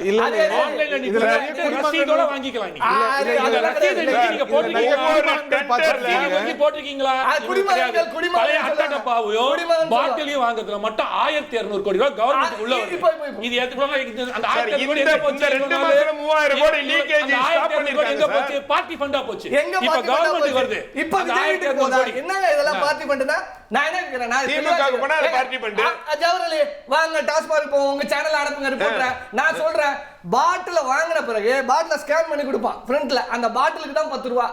அத அவங்களுடைய முதலமைச்சர் அமைச்சர் அந்த பாட்டிலுக்கு தான் நாங்க 10 ரூபாய் வாங்குறோம். சார் இப்ப மாறிடுச்சு சார். இப்ப மாறிடுச்சு சார். நீ இப்பயும் பாட்டில் ஆன்லைன் நீங்க டாஸ்மாக் கடைக்கு போனீங்கன்னா வாங்க ரிப்போர்ட் அனுப்புங்க. இந்த ரெண்டு பேரும் கூட ஆன்லைன் என்ன நிரூபிச்சுட்டா பேசக்கூடாது. பே பண்ணு. அது மேல பே பண்ணனும். ரசீதை காட்டி வாங்கிட்டு போயிட்டே இருக்கலாம். பே டிபேட் முடிஞ்சு கொடுங்க. வாங்க வாங்க ஆன்லைன். அந்த வாயில வர சொல்றவங்க எல்லாம் ஆன்லைன். நான் சொல்றேன் இப்பயும் பாட்டிலுக்கு 10 ரூபாங்கிறது அந்த அப்ப வாங்குற அமௌண்ட் இப்பயும் வாங்குறாங்க. சார் நிறைய பேச விடுங்க சார். ஓகே. ஸ்கேன் பண்ணி வாங்கிட்டு ரவி அண்ணா என்ன எதுவுமே தெரியாம பேசுறாங்க. அவங்கள்ட்ட திமுக அவுட் சோர்ஸ் பண்ணிட்டீங்களா? எதிர்ப்பலாம் இல்ல. தோழமை கட்சி பேசும்போது அமைதியா தானே சார்? இல்ல, ஒரு அண்டர்ஸ்டாண்டிங் இருக்கீங்கங்கற ஒரு குற்றச்சாட்டு தான் நாளைக்கு வைக்க போறாங்க. எப்படி கிடையாது, ஒரு அண்டர்ஸ்டாண்டிங் கிடையாது. வெரி கிளியரா இருக்கும். அதாவது வேளாண்மை பட்ஜெட்ல 1008 பிரச்சனைகள் இருக்கு. அதை பத்திலாம் எதுவுமே பேசல. விவசாயிகள் பெரிய ஒரு பிரச்சனையா சொல்லிட்டு இருக்கிற காட்டு பண்ணிய வனவிலங்கு பட்டியலில் இருந்து ஒழிக்கணும்னு சொல்றாங்க. அதை வந்து ஒழிச்சிட்டீங்கன்னா ரெண்டு பட்ஜெட்டும் சூப்பர்னு அதிமுகல இருந்து குரல் வந்துருச்சு. என்னன்னு குரல் வந்தது? Super budget. சிவி சண்முகன் அவரா? சரி சரி, அது அப்புறம் வச்சுக்கலாம் அந்த கச்சேரி. இப்ப நீங்க வந்து அதிமுக பாருங்க, ஒரு அதிமுக அதுல அட்லீஸ்ட் அது சட்டமன்றக்குள்ள ஒரு குழு இன்னைக்கு அமைச்சரை பாக்குறாங்க, பட்ஜெட் நல்லா இருக்குங்கறாங்க. That is also a challenge. இல்ல நீங்க கண்டிப்பா நாளைக்கு வரப்போற ஆர்குமெண்ட்ஸ்ல தெரியும் யார் யார் எப்படி பேச போறாங்க, என்ன பேச போறாங்கன்னு. அதே போல கருவேல மரங்களை அகற்றணும்னு சொல்றாங்க. அதை பத்தி எதுவுமே அவங்க பேச மாட்டேறாங்க. அப்புறம் பாத்தீங்கன்னா நெல் பயிர்கள் வந்து எல்லாம் காய வைக்கிறப்ப எல்லாம் மழையில நனைஞ்சு போயிடுதுங்கிறாங்க. அதுக்கு குடோன்கள் கட்டணும், அதை பத்தி அவங்களுக்கு ஒரு உத்தரவாதம் கொடுங்கங்கிறாங்க, விலைக்கு உத்தரவாதம் கொடுக்குறாங்க. எதுக்கும் எதுவுமே கிடையாது. ஒரே ஒரு புக்கை கொண்டு வந்து எனக்கு நல்லா பேசவும் படிக்கவும் தெரியும் அப்படிங்கிற மாதிரி அது ஏலேருந்து Z வரைக்கும் கரெக்டாக படிச்சு காமிச்சிட்டு பாராட்டு வாங்கிட்டு போயிட்டாங்க. இதுதான் இந்த பட்ஜெட்டுடைய சிறப்பை தவிர வேற எந்த விஷயமும் ஒண்ணுமே கிடையாது. அதே போல இப்ப திமுக 1000 மெட்ரிக் டன் கொள்முதல் நிலையத்தை கட்டுறதுக்கான நிதி ஒதுக்கப்பட்டிருக்கு. நான் என்ன சொல்றேன், உங்க ஆரம்பிச்சாச்சு. இல்ல உங்க முதலமைச்சர் முன்னாடி நிறுத்தி காமிச்சாரு. 1000 மெட்ரிக் டன் கொள்முதல் நிலையங்கள் இல்ல ஒரு டெல்டா மாவட்டத்துல மட்டுமே நெல்லுக்கு. இருங்க ஒரு நிமிஷம். அதாவது உங்க முதலமைச்சர் புதுடெல்லிக்கு போகும் பொழுது ஸ்பெஷல் ஃபிளைட் எடுத்துட்டு போயிட்டு அந்த ஃபிளைட்டுக்கு 1 மணி நேரத்துக்கு வெயிட்டிங் சார்ஜ் எவ்வளவு, போயிட்டு வந்த செலவு எவ்வளவு அப்படிங்கறத வெள்ளை அறிக்கை மூலமா தெளிவுபடுத்துங்க. அந்த மாதிரி சொந்த பணத்துல தான போயிருக்காங்க. அதுதான் நான் இல்ல அப்படின்னு சொல்லிக்கிறாங்க. சொந்த பணத்துல தான் போறேன்னு சொல்லிக்கிறாங்க. பட் அந்த சொந்த பணத்துல போன மாதிரி தெரியல. இது வந்து அபாண்டம் இல்லையா? இல்ல நான் என்ன சொல்றேன், அந்த மாதிரி உங்களுடைய செலவுகளை கட்டுப்படுத்திக்கிட்டு நீங்க வந்து பாதுகாப்புக்கு உபயோகப்படுத்துகிற வாகனங்களையும் அந்த எத்தனை போலீஸாரை போட்டு நீங்க டார்ச்சர் பண்ணி எத்தனை பேரை போட்டு நிறுத்திக்கிட்டு ரோட்ல போறதுக்கு வரதுக்கு பண்ணிட்டு இருக்கீங்க. எளிமையான ஒரு முதல்வருக்கு தமிழகமே உங்க பின்னால நிக்குதுங்கிற மாதிரி பேசிட்டு இருக்கீங்க. கண்டிப்பாக இல்ல பாருங்க, எத்தனை லேன் ஆகுது, கிட்டத்தட்ட 4 மணி நேரம் முன்னால இருந்து போலீஸ்காரங்க ரோட்ல நின்னு லோட் பண்ணிட்டு இருக்காங்க. இதெல்லாம் கொஞ்சம் கட்டுப்படுத்தி நீங்க என்ன சொல்றீங்க, சிம்பிளிஃபைடா இருக்கிற மக்களோட மக்களா இருக்கிறேன்னு சொல்றீங்க. இல்ல ரவி சார், இது இப்போ புதுசா வந்திருக்கா இல்ல இபிஎஸ் இருந்தபோது பாருங்க, இப்ப சமீபத்துல கோயம்பேடுக்கு ஒரு விசிட் வந்தாரு. விசிட் வரும்போது பாத்தீங்கன்னா 3 hours to 4 hours வந்து போலீஸ் எல்லாம் வந்து ரோட்ல நிக்கிறாங்க. இல்லண்ணே, நான் சிஎம் வழமையா வர சிஎம்ஸ் வர ரூட்ல தான் பாத்திருக்கேன். எல்லா ஆட்சியிலும் இருக்கேன்னு கேக்குறேன். இல்ல அதெல்லாம் குறைச்சிட்டு நீங்க அவங்கள நிம்மதியா வேற வேலையை பண்ண முடியல. நீங்க எடப்பாடி இப்ப சார் நான் என்ன சொல்றேன், கடந்த 5 வருடங்களுக்கு முன்பு நடந்த பத்தி பேசிட்டு இருக்கீங்க. நீங்க வந்து இப்ப நம்ம ஆளும் கட்சியை பத்தி கௌரவம் சார், பாதுகாப்பு இதுல என்ன சார் கௌரவம்? அது கிடையாது. கௌரவமா இருந்தா இட்ஸ் ப்ராப்ளம் இல்ல.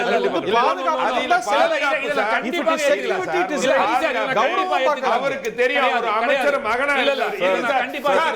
இப்ப போரூர் டு பூந்தமல்லி இதுக்கு போகும்போது கூட, அந்த மெட்ரோல போகும்போது கூட அந்த ரூட்ல நான் போனேன். 2 கான்வாய் அவர் போறதுக்கு தனியா ஒரு லேன் பண்ணிட்டு பப்ளிக் போறதுக்கு விட்டுட்டே தான் இருந்தாங்க. அது ஒரு பக்கம் ஓகே, தெரியல. 4 மணி நேரம் 5 மணி நேரம் எங்கேயுமே நிக்கல. போலீஸ் நீங்க 99 வாழ்ந்திருக்கீங்க. அததான் அவர் வந்து அமைச்சருடைய பையன் இறக்கிடுவாங்க. இன்னொரு விஷயத்தை நான் சொல்லிக்கிறேன். என்னுடைய தந்தை முதலாக அமைச்சரானது வேளாண்மை துறை அமைச்சராக தான் இருந்தாரு. அன்னைக்கு இருந்த வேளாண்மை துறை மிகப்பெரிய துறையாக இருந்தது. அதை வந்து எல்லாம் கூறு போட்டு எல்லாம் பண்ணியாச்சு. உள்ளாட்சித்துறை அமைச்சராக இருந்தாரு. உள்ளாட்சித்துறை அமைச்சராக இருந்திருக்காரு. அதனால நான் என்ன சொல்றேன், 4 track சிஸ்டம்லாம் நம்ம தான் கொண்டு வந்திருக்கோம். சென்னையில பாத்தீங்கன்னா தமிழ்நாட்டிலே ஃபர்ஸ்ட் கொண்டு வந்திருக்கோம். அது போல போலீஸ் வந்து நீங்க தேவையில்லாமல் இதில் பயன்படுத்தி அந்த போலீஸ் தட்டுப்பாடு இருக்கு, அங்க பிரச்சனைகள் நிறைய இருக்கு, அதை குறைத்து கொண்டு நீங்க சிம்பிளிஃபைடா இருக்கலாம். உங்களை யாரும் போய் இது பண்ண போறது இல்ல. எல்லாரும் மனசாட்சியோட சொல்லுங்க. மனசாட்சியோட 3 வருஷமா சென்னையில ஏதாவது இடங்கள்ல ரோடு போட்டுருக்காங்களா சார்? ரோடு போட்டாங்களா? அதை யாரும் விக்கிட்டு கேட்கணும். கடந்த 5 வருஷம் வந்து திமுக எந்த ரோடு போடல, எதுவுமே நடக்கல. ஈசிஆர்ல இது வரைக்கும் போட்டுருக்காங்க, அக்கறை வரைக்கும் போட்டுருக்காங்க. யார் போட்டா? மேம்பாலத்தையா? யார் மேம்பாலம் இல்ல, ரோடு போட்டுறீங்களா? இப்ப போயிட்டு வரீங்களா எக்ஸ்டென்ஷன் பண்ணி? யார் போட்டது சார்? நெடுஞ்சாலைத்துறை மேம்பாலத்துக்கு 2000 கோடி கான்ட்ராக்ட் 300 கோடி எடுத்துறாங்க. அந்த கதையை சொல்றீங்களா? பாத்தீங்களா? அது ஒத்துக்கிறீங்களா சார்? நீங்க சென்னையில பல இடங்கள்ல ரோடே போடல சார். எனக்கு முடியுமா சார்? யாரிடம் கேளுங்க, ஆட்டோ டிரைவர்கிட்ட கேளுங்க. ரொம்ப நேரமா இந்த விவாதம் சென்னையிலேயே பிராணிக்கிறதுனால பெங்களூர்ல இருக்கிற சஞ்சீவ் விட்டு கேட்கிறேன். அங்க இந்த திருப்பதிக்கு டைவர்ஷன் எடுத்தோம்னா ஏன் திருப்பதிக்கு பட்ஜெட் போச்சுன்னு கேக்குறாங்க, ஏன் ரோசரி உள்ள போச்சுன்னு கேக்குறாங்க. இது வந்து எப்படி பார்க்க, அவரவர் அவருடைய மத உணர்வுகளை படி உணர்வு பூர்வமாக சேர்த்துக்கு ஸ்பேஸ் கொடுத்துருக்காங்கன்னு பார்க்குறதா, இல்லைன்னா மதத்துக்கு ஆட்சியில் என்ன வேலைன்னு பார்க்குறதா? தமிழ்நாட்டில் இது நடக்கிறதால தான் பிரச்சனை வருது. இது மற்ற ஸ்டேட்ல நடக்கக்கூடிய விஷயங்கள்லாம் சாதாரணமாக இருந்திருக்கும் இல்லையா? தமிழ்நாடுன்றது வந்து நம்ம கடந்த 60 ஆண்டுகளா பாத்தீங்கன்னா திராவிட கட்சிகள் ஆட்சியில் இருக்கிறதுனால இது ஒரு பெரிய விவகாரமா நடக்குதுன்னு நினைக்கிறேன். மற்ற ஸ்டேட்டை பொறுத்த வரைக்கும் பாத்தீங்கன்னா அது பெரிய ஒரு சாதாரண விஷயம். இப்போ DK சிவகுமார் அவர் கூட முதலமைச்சரா பதவியேற்ற பிறகு உடனே கோவில் போயிட்டதுக்கு அப்புறம் தான் செக்ரட்டரியேட்டுக்குள்ள என்டர் ஆனார், விதான் சௌதாக்குள்ள என்டர் ஆனார். தமிழ்நாட்டில் நடக்கும்போது பாத்தீங்க அப்படின்னா we are not used to this culture அப்படின்ற போது இப்போ முதல் நடக்கிறதுனால வந்து இது ஒரு பெரிய ஒரு விஷயம் போறது பிரச்சனையே இல்லை. இப்ப திரு விஜய் போன போதோ இல்ல செல்வி ஜெயலலிதா போன போதோ கூட பிரச்சனை இல்லை. பட் பிரச்சனை என்னன்னா, ஆட்சி விவகாரத்துல ஒரு பட்ஜெட் டாக்குமெண்ட் எடுத்துட்டு நீங்க கோயிலுக்கு போறீங்களே, இல்ல ஒரு மத குறியீட்டை எடுத்துக்கிட்டு நீங்க பட்ஜெட் டாக்குமெண்டோட நீங்க போறீங்களே, அங்கதான் கேள்வி வருது. பட் அகேன் நம்ம வந்து நம்ம செக்யூலரிசமே, இந்தியன் செக்யூலரிசமே it's profusion of religion, not options of religion சொல்றவங்களும் உண்டு. என்ன கோணத்துல பார்க்க இது எல்லாமே பாத்தீங்க அப்படின்னா இது ஒரு பொலிட்டிக்கல் ரெட்டாரிக் தான் தவிர பப்ளிக் மத்தியில ஒரு பெரிய ஒரு ரியாக்ஷனோ அல்லது இது ஒரு கோபம் ஏற்படுத்தக்கூடிய விஷயமோ இல்லைன்னு நான் நினைக்கிறேன். ஏன்னா தொடர்ந்து பாத்தீங்கன்னா அப்படின்னா நீங்க எல்லா மதத்தையும் இணைச்சிங்க அப்படின்னா பிரச்சனை கிடையாது. ஒரு மதத்தை நீங்க கொண்டு வந்து மற்ற மதத்தை நீங்க ரிஜெக்ட் பண்ணீங்க அப்படின்னா பிரச்சனை. இங்க அந்த மாதிரி ஒரு சிக்கல் இருக்க மாதிரி எனக்கு தெரியல. இப்ப நீங்க டிஃபென்ஸ்ல கூட நீங்க பூஜை பண்ணும்போது பாத்தீங்க அப்படின்னா எல்லா மதத்துடைய குருமார்களும் வருவாங்க, தேங்காய் உடைப்பாங்க, அடுத்து நீங்க குர்ஆன் ஓதுவாங்க, அதே மாதிரி கிறிஸ்டியன் பாதத்தை வருவாங்க. நீங்க ரஃபேல் நீங்க ரஃபேல் ஜெட் வந்து சர்ச்சில இருந்து ஃபாதர் இருந்தாரா? இல்ல அதெல்லாம் இல்ல இண்டோஸ் இல்ல புதிய பாராளுமன்ற கட்டணங்கள் அதுக்கெல்லாம் வந்து அதான் சொல்றேன் வந்தார் எல்லா மத எல்லா மத குருமார்களும் வந்தாங்க. அதான் சொல்றேனே. ஆமா அதான் சொல்றேன். எல்லாமே வரும்போது குருமார்கள்லாம் கூட வந்தாங்க, நினைவு இருக்கு. அதான் சொல்றேன்.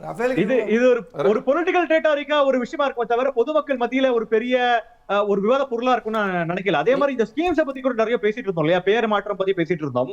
ஒரு சின்ன விஷயம் சொல்றேன், வெற்றின்ற வார்த்தையை பத்தி பேசிட்டு இருந்ததுனால சொல்றேன். 2021 ஏடிஎம்கே உடைய ஸ்லோகன் பாத்தீங்கன்னா வெற்றி நடை போடும் Tamizhagam. So TVK is trying to become ஏடிஎம்கேன்ற போது அங்க எம்எல்ஏ சேர்றாங்க, ஸ்போக்ஸ் பர்சன் தொடர்ந்து சேர்ந்துட்டு இருக்காங்க. அப்படின்ற போது அந்த வார்த்தை வெற்றின்ற வார்த்தை பொது வார்த்தையா இருந்தாலும் எடுக்கப்பட்டது அங்க இருந்தான்ற மாதிரி ஒரு சின்ன ஒரு விஷயம் சொல்றேன். இன்னொன்னு பார்த்தோம் அப்படின்னா இந்த ஸ்கீம் வந்து பெயர் மாற்றம் பண்றது பெரிய ஒரு செட்பேக்கா இருக்கு சொல்லலாம். நான் ஏற்கனவே சொன்ன மாதிரி அது பெரிய ஒரு பப்ளிக் ஒரு பொலிட்டிக்கல் ரெட்டாரிக் தான். நீங்க டிஎம்கேவும் ஏடிஎம்கேவும் நீங்க கிளைம் பண்ணலாம், ஆனா பொதுமக்களுக்கு கடைநிலை மக்களுக்கு இந்த ஸ்கீம் போய் சேருதான்றது முக்கியமான விஷயம். காமராஜர் மாறுவதும் புதிது. காமராஜர் காலத்துல காமராஜர் காலத்துல நம்ம சத்துணவு திட்டம் கொண்டு வந்து அதுக்கப்புறம் எம்ஜிஆர் சத்துணவு திட்டம் பாத்துட்டாங்க. பல தலைவர்கள் அதுக்கப்புறம் தொடர்ந்து வந்த முதலமைச்சர்கள் தொடர்ந்து ஸ்கீமை இன்னைக்கு மேலும் மேலும் என்ஹான்ஸ் பண்ணிட்டு போறாங்க தவிர அது யாருமே அழிக்கணும்னு நினைக்கல. சோ நல்ல ஸ்கீம்ஸ்க்கு நீங்க பேர் மாற்றம் பண்ணாலும் ஸ்டிக்கர் ஒட்டாலும் சரி, அது மக்கள் மத்தியில போய் சேர்ந்தா கண்டிப்பா வந்து ஒரு சின்ன கோடுக்கு பக்கத்துல போடுற ஒரு பெரிய கோடு மாதிரி தான் வந்து இந்த ஸ்கீமுடைய இது இருக்குமே தவிர அது பெரிய லெவல்ல இன்னொரு 2 ஆண்டுகள் 3 ஆண்டுகளுக்கு அப்புறம் பார்த்தோம் அப்படின்னா வெற்றின்ற பேர் தான் அங்க அந்த இடத்துல நிலை நடக்கும். தொடர்ந்து நீங்க பொலிட்டிக்கலா பண்ணும்போது என்ன பண்ணா டிஎம்கே ஏடிஎம்கே தொடர்ந்து இந்த விஷயம் சொல்லிட்டே வரலாம். பொலிட்டிக்கல் ரெட்டாரிக்காக நாங்க கொண்டு வந்த ஸ்கீம் செக்யூரிட்டி நாங்க சொல்லாம தவிர அது பொதுமக்கள் மத்தியில் இம்பாக்ட் இருக்குமா தெரியல. வாட் இஸ் இன் நேம் அப்படின்னு பொதுமக்கள் கேட்பாங்க நாங்க சொல்றீங்க. உங்களுடைய பார்வை இந்த பேர் மாற்றம் தொடர்பாகவும் இந்த மத சின்னங்கள்லாம் கொண்டு போறாங்களேன்னு விவாதம் எழுந்திருக்கு. அதிமுகவுக்கு இதுல என்ன பார்வை? இல்ல என் மதம் சம்மதம் தான் நாங்க என்னைக்குமே சொல்லிட்டு இருக்கோம். அதை வந்து மதத்தை வந்து பிரித்து பேசுவதோ இல்ல குறைத்து பேசுவதோ. இப்ப திருப்பதிக்கு போனதும் பிரச்சனை இல்ல, சிலுவை கொண்டு வந்ததும் பிரச்சனை. அவருடைய தனிப்பட்ட விருப்பம், தனிப்பட்ட ஒரு தனிநபருடைய விருப்பம் தான். அதுல எல்லாம் யாருமே குறுக்கிடுறதுக்கு அவசியமே கிடையாது. இன்னும் நீங்க சொல்ல போனீங்கன்னா பெயர் மாற்றம் எல்லா அரசாங்கங்கள் வரும்பொழுதும் எல்லா கட்சிகள் வரும்பொழுதும் இயல்பாகவே நடைபெறுகிறது தான். இதை ஒன்றும் புதுசா ஒன்றும் எல்லாம் சொல்லிக்கிற காரணம் இல்லை. இன்னொன்று வந்து பொதுப்படையான இல்லை மறைந்த நடுநிலையான தலைவர்களை பெயர் வைக்கும் பொழுது அதில் யாரும் கை வைக்கிறது இல்லை. ஒரு குறிப்பிட்ட கட்சியை சேர்ந்த அவர்களுடைய குடும்பத்தை சேர்ந்தவர்களை பெயர வைக்கும் போது தான் அந்த பிரச்சனைகளே ரைஸ் ஆகுது. இப்போ இதற்கு முன்னால் பார்த்தீங்கன்னா பெரிய பெரிய தலைவர்கள் எல்லாம் இருந்திருக்காங்க. காமராஜர் பேரை போய் யாரும் டச் பண்றது கிடையாது, பெரியார் பேரை போய் யாரும் டச் பண்றது இல்லை, அண்ணா பேரை போய் யாரும் டச் பண்றது இல்லை, அதாவது எம்ஜிஆர் பேர் வச்சா கூட யாரும் டச் பண்ண போறது இல்லை. ஜெயலலிதா பேர் வைக்கும் பொழுது அந்த இஷ்யூ ஸ்லைட்டா வரும். அந்த டைம்ல அது கூட அவங்க மாத்தல பாத்தீங்களா? அது பெருந்தன்மையா நீங்க சில இடத்துல வந்து ஈவன் ஸ்கூல் பேக்ஸ்ல எல்லாம் வைக்கும்போது கூட டிஎம்கேல அந்த ஸ்கூல் பேக்ஸ்ல ஜெயலலிதா போட்டோ எல்லாம் இருந்து அத கூட அவங்க ப்ரொடக்ஷன் மர்க்கா சொல்லுங்க. ஜெயலலிதா டிஎம்கேல அது ஜெயலலிதான்னு சொல்ல ஆரம்பிச்சிட்டீங்களா? இல்ல அப்படி இல்ல. ஜெயலலிதா அம்மா வந்து நான் என்ன எதிர்க்க சொல்றேன்னா ஜெயலலிதா அம்மாவுடைய போட்டோ போட்ட பேக் வந்து அவங்க கொடுத்துட்டு இருந்தப்போ இவங்க வரும்பொழுது எக்ஸஸா பேக் இருந்தது. அந்த பேக்கை வந்து வேண்டான்னு இது பண்ணிடலாம்னு சொல்லும்போது வேண்டாம், அதில் இன்வெஸ்ட் பண்ண பணத்தை வேஸ்ட் பண்ண வேண்டாம்னு சொல்லிட்டு அதை ஒத்துக்கிட்டு அவங்க பண்ணியிருக்காங்க. சில விஷயங்கள் வந்து நிறைய விஷயங்கள் வந்து சில இடத்துல வந்து அரசாங்கத்துக்கு நஷ்டம் ஏற்படக்கூடாதுங்கிறதுக்காக இந்த திராவிட கட்சிகள் சில இடத்துல விட்டு தான் போறாங்க. அதை வந்து நாங்க உடனே மறைமுக கூட்டணியா இப்படி கூட்டணியா அப்படியா இப்படி அப்படிலாம் நீங்க பேச வேண்டிய அவசியம் நீங்க அது வெளிப்படையாகவே அம்மா பேரு அதிமுக காரங்க சொல்லி நான் கேட்டதில்லை, இப்பதான் முதன்மையா கேட்கறாங்க. அதெல்லாம் ஒண்ணு தவறு இல்லை. இல்ல லீமா ரோசம்மா சொன்னபோது எல்லாரும் பாஞ்சிட்டாங்க. அதாவது ஜவஹர்லால் சார் இடைவெளிக்கான தரணும், இடைவெளிக்கு அப்புறம் இதுல ஏதாவது உங்களுக்கு கமெண்ட் இருந்தா ரொம்ப அவரு வாய் தவறி சொல்லிட்டாரு. அவர் வந்து அம்மா மேல ரொம்ப வந்து பாசம் உள்ளவர். அவர் வந்து பாரம்பரிய கட்சிக்காரர், அதனால விமர்சனம் பண்றதுக்கு அதனால வேற எல்லாம் இருந்தா நான் கூட அது வேற மாதிரி. இன்னொன்னு செல்வி ஜெயலலிதாவையே கோட் பண்ணணும் அப்படின்னா அவங்க வந்து பார்லிமெண்ட்ல என்ன அம்மான்னு சொல்லாதீங்க, ஏன்னா அவை குறிப்புல வந்து எந்த அம்மான்னு ஒரு தெரியாம போயிடும். நான் சேர்த்தியும் உங்களுக்கும் சேர்த்து சொல்றேன். ஜவஹர்லால் சார் எஸ் இப்போ இன்னைக்கு கூட ஒரு பட்ஜெட்டு, விவசாயிகளுக்கான பட்ஜெட்டு. இதில் வந்து கடந்த திமுக அதிமுக ஆட்சிகள்லாம் இந்த வினைப்பொருட்கள்லாம் வந்து மழையில் வெயிலில் காஞ்சிக்கிட்டு இருந்தது. அதெல்லாம் வந்து போக்குற வழியில் வந்து 43,500 தார்பாய் வாங்குறதுக்கான நிதி ஒதுக்கிட்டு இருக்காங்க. அரிசி நெல் இதெல்லாம் வந்து மழையில் நனைஞ்சு வீணாக போயிடும். நம்ம பார்த்தோம் மூட்டை மூட்டையாக மழையில் நனைஞ்சு வீணாக போயிடுறத அதெல்லாம் தடுக்கக்கூடிய ஒரு தொலைநோக்கு திட்டம். இது என்ன அதே மாதிரி வந்து சுருக்கமா இறுதி விவசாயிகளுக்கு பரிசு, சிறு குறு விவசாய கம்பு கேழ்வரகு ஏக்கரில் ஒரு பண்ணாங்கன்னா 50 லட்சம் ரூபாய் வரைக்கும் அவங்களுக்கு மானியம். இது போன்ற திட்டங்கள் இருக்காரு. நம்ம நண்பர் சொன்னார் தாய் கேர், நேத்திக்கு சொல்லிட்டாங்க. இந்த தாய் கேர் இது வரைக்கும் இல்லாத திட்டம். எப்படின்னா குழந்தை பெறாங்கன்னா 10 நாளைக்கு முன்னாடியே ஒரு அந்த அவங்களுக்காண்டி இல்லம் கட்டி அந்த இடத்துல போய் அவங்களை தங்கி இருந்து அவங்களுக்கு சாப்பாடு கிப்பாடு எல்லாமே கொடுத்து அதன் பிறகு மருத்துவமனையில் அனுமதிக்கான திட்டம் தாய்கேர் திட்டம் இந்த அரசாங்கம் கொண்டு வந்திருக்காங்க. இது ரொம்ப முக்கியமான திட்டம். அம்மா கொண்டு வந்த அதே மாதிரி வந்து இது மோதிரம் வழங்கக்கூடிய திட்டமாக இருக்கட்டும், பட்டுப்புடவை தங்கம் காயின் வழங்கக்கூடிய திட்டம், ஆடு மாடு வழங்கக்கூடிய திட்டம், இது எல்லாம் வந்து பெண்களுக்கான ஒரு திட்டம் கொண்டு வந்தா கூட அதே மாதிரி காலை உணவு திட்டத்தை உயர்த்தி காமராஜர் பெயரை இது பண்ணிருக்காங்க, அது பண்ணிருக்காங்க. இப்ப முக்கியம் என்ன சார், கடந்த காலங்களில் ஒவ்வொரு துறைகளிலும் ஊழலால் வந்து தமிழ்நாடு தலைச்சி பெற்ற திமுக, அண்ணா திமுக இவங்க 20% 25% இப்படி மாறி பண்ண அந்த டெண்டர் முறையில் இந்த லீக்கேஜ் ஆகாத அளவுக்கு இந்த டெண்டர் முறைகேடு இல்லாமல் இப்போ பண்ணுறாங்களே, அது இல்லாமல் போகிற இடங்கள்ல மக்களுக்கு எங்கே போனாலும் அந்த வேலை உடனே நடக்குது. இது என்ன தெரியுமா, அங்கே வந்து லஞ்சம் வாங்க மாட்டோம்னு போர்டே போட்டு வச்சுறாங்க. முன்னாடி இருந்தது எடுத்துட்டாங்க திமுக ஆட்சி காலத்தில், அண்ணா திமுக ஆட்சி எடப்பாடி இருக்கும்போது எடுத்துட்டாங்க. இப்போ மீண்டும் வந்து அரசு அலுவலகங்கள லஞ்சம் கொடுப்பதும் தவறு, வாங்குவதும் தவறு, இப்படியெல்லாம் போர்டு எல்லா அரசு அலுவலகங்களும் பத்திரப்பதிவுலாம் இன்னைக்கு வந்து எந்த பிரச்சனை இல்லாமல் இதாகுது. அப்போ ஒரு ஆட்சி என்பது மக்களுக்கான திட்டங்கள் ஒரு பக்கம், மக்கள் போனா அந்த திட்டங்கள் நிறைவேற்றக்கூடிய ஒரு ஆட்சியாளர்கள்.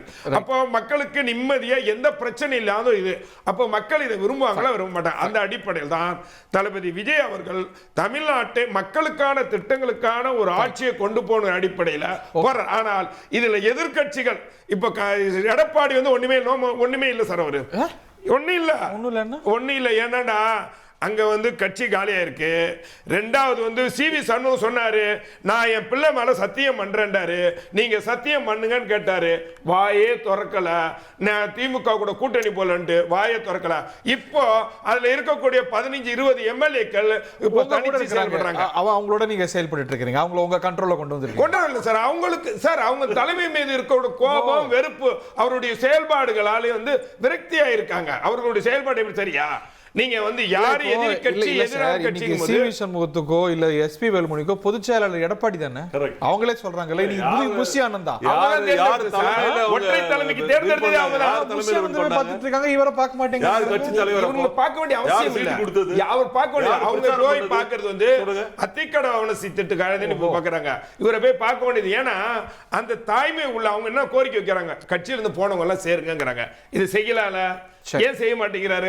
அப்போ அவர்கள் கோபத்தினுடைய விரக்தியில இருக்காங்க தலைமை மீது. பாருங்க, நீங்க திமுக யாரா போய் பாக்குறாங்களா? திமுக யாரா போய் பாக்குறாங்களா? இங்க பிரச்சனை இருக்கு பாக்குறாங்க. ஏங்க நான் என்ன சொல்றேன், இவங்க கட்சியை மெஜாரிட்டியோட கொண்டு வராம மைனாரிட்டியோட வந்துட்டு எங்கெங்க போய் என்னென்ன பண்ணி நீங்க இப்ப ஆட்சியை தக்க வச்சுக்க கதை ஓட்டிட்டு இருக்கீங்கிறது ஊர் உலகமே பார்த்துட்டு இருக்கு. இந்த நிலைமையில உங்களை நீங்களே வந்து நிக்க வைக்கிறதுக்கு இன்னொருத்தர் துணையோட தான் நீங்க நிக்க வேண்டிய நிலைமையில இருக்கீங்க. இதுல வந்து எங்களை குறை சொல்வதற்கு என்ன இருக்கு? இப்போ குறை சொல்றது அவங்க இல்ல, உங்க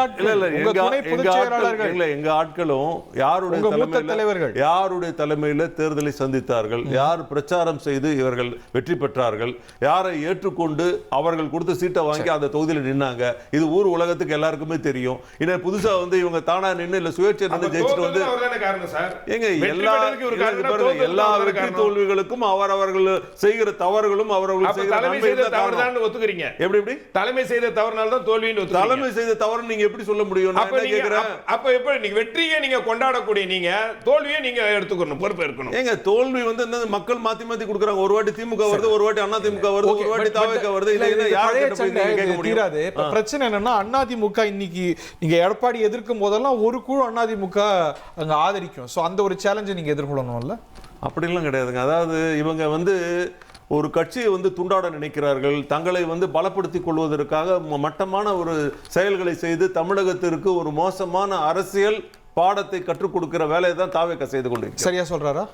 இல்ல நிச்சயமா நடக்குது. ஏன்னா நேத்து மதிமுக எம்எல்ஏக்கள் 2 பேரும் திமுக வந்து இணைந்த போது சொன்னாங்கல்ல, வைகோவும் துரை வைகோவும் வந்து ஆசை வார்த்தை காட்டினார்கள், அமைச்சர் ஆக்கிடுவோம் அப்படின்னு சொன்னா அவங்களே தான் ஸ்டேட்மெண்ட் கொடுக்குறாங்க. அப்ப அவங்க கட்சி எம்எல்ஏக்கள் திமுக சின்னத்துல போட்டிட்டாங்க. திமுக அதுல எங்க தொகுதி எங்க மாவட்ட சீர்காழி எம்எல்ஏவும் இருக்கிறார். அப்ப அவர் ஆரம்பத்திலே சொல்லிட்டார், நான் இதுக்கு துரோகம் செய்ய விரும்பல. ஏன்னா அன்னைக்கு வைகோ அவர்களும் நேரடியா பிரஸ் மீட்ல சொன்னார், அப்புறம் மாத்தி சொன்னார். முதல்வர் விஜய் நானே பிரச்சாரம் செய்யறேன்னு சொன்னாரு, ஆனா எங்க எம்எல்ஏ ஒத்துக்கல அப்படின்னு அன்னைக்கு சொன்னாரு. அன்னைக்கு நேத்து அதை எம்எல்ஏக்களே ஸ்டேட்மெண்ட் எல்லாமே ரெக்கார்ட் இருக்கு. இப்ப நானா சொல்றேன், இல்லன்னு மறுக்க முடியாது. எங்க போனாலும் அது நிரூபிக்கலாம். அப்ப நீங்க குதிரை பேரத்துல ஈடுபட்டங்கிறதுக்கு மோசமான குதிரை பேரம், தமிழகமே இதுவரை சந்திக்காத குதிரை பேரத்தை தாவேக்கா நடத்திருக்கு. அமமுகவோட காமராஜ் அவர்கள் வந்து நல்லா இருக்கு. இல்ல நல்லா இருக்கு, 2 பேரும் ஒண்ணா சேர்ந்திருக்காங்க. ஒண்ணா சேர்றது இல்லங்க, உண்மை இதுல என்ன எங்க போய் எப்படி பேசினாலும் உண்மை சொல்ல முடியும். கருத்து ஒரே கருத்து தானே. அப்ப நான் என்ன சொல்றேன்னா, இப்ப நீங்க அமமுக எம்எல்ஏ அன்னைக்கு கார்ல வச்சு கையெழுத்து வாங்கினது, அவர் மறைஞ்சிருந்தது, இது எல்லாமும் நம்ம பார்த்தோம். அப்ப தாவேக்கா வந்து நீங்க வந்து வெளிப்படையா தெரியுது குதிரை பேரத்துல ஈடுபட்டு இருக்கு அப்படிங்கறத நம்ம பார்த்திருக்கோம். அதிமுகவில் ஒரு செட் ஆஃப் எம்எல்ஏக்களை போய் சந்திச்சு அங்க என்னென்ன பேசினாங்கிறது நமக்கு தெரியும். இன்னைக்கு பலரும் அங்க போய் சேர்ந்திருக்காங்க. அப்ப இந்த மதிமுக 2 எம்எல்ஏ வந்தது மாதிரியா சார்? ஆமா மதிமுக 2 எம்எல்ஏ நீங்க எடுத்து வச்சிருக்கீங்க. 2 எம்எல்ஏ தான் என்னத்துக்கு வந்து சேர்ந்து மதிமுக 2 எம்எல்ஏ 2 பேர் எடுத்து வச்சிருக்கீங்க. அதுதான் ஜவஹர்லே வைகோ என்ன பண்ணாருங்கறத வைகோக்கு வந்து நேத்து பாருங்க சார். அது மதிமுக சேர்ந்த எம்எல்ஏ தானே சார்? அவங்க 2 பேரும் திமுக கொடுக்கப்பட்டது. திமுக எம்எல்ஏ ஆபீஷியலி திமுக எம்எல்ஏ சின்னத்துல போட்டிட்டால எந்த கட்சி சார்புல கொடுத்தீங்க? கட்சியில இருந்து ஃபார்ம் பியோட இத்தனை வருஷம் எலெக்ஷன் அப்புறம் நான் அந்த கட்சியில இருந்து விலகி திமுகல நிக்கிறேன்னா அர்த்தமே நியாயம்ங்கறேன். அர்த்தமே அதுதானே. இல்ல அந்த தலைவரை கேட்கணும். நீங்க வைகோ கிட்ட கேட்க வேண்டிய கேள்வி இது. மதிமுகல கேட்க வேண்டிய கேள்வி. உங்க ஸ்ட்ராட்டஜி என்னவா இருக்க போகுது? நான் சொல்றேன், தாய் கேர் ஸ்கீம் புதுசுங்கன்னாரு ஜவஹர்ல அடிச்சு விட்டு போவார் போன நேரத்துல. தாய் கேர் ஸ்கீம் வந்து 2022 தொடங்குச்சு. அந்த 2022 தொடங்கி கர்ப்பிணி பெண்களும் குழந்தைகளுக்கான இறப்பு அதாவது பேர் காலத்துல கடைசி நேரத்துல கிரிட்டிக்கல் பேஷன்ஸை ஹேண்டில் பண்றதுக்காக கொண்டு வந்தாங்க. இதுல வந்து திருநெல்வேலி மாவட்டத்துல விஷ்ணு ஐஏஎஸ் வந்து சிறந்த மாவட்டமாக தேர்ந்தெடுத்து அவார்டு வாங்கியிருக்காரு. என்னமோ இவங்க தான் புதுசா நான் சொன்னேன், பேரு மட்டும் தான், வேற ஒண்ணுமே கிடையாது. எங்க சார் அதுக்கான இது கட்டி வச்சிருக்கீங்க? தாய் கேர் காண்டி எங்க சார் கட்டி வச்சிருக்கீங்க? சென்னையில எங்க சார் கட்டி வச்சிருக்கீங்க?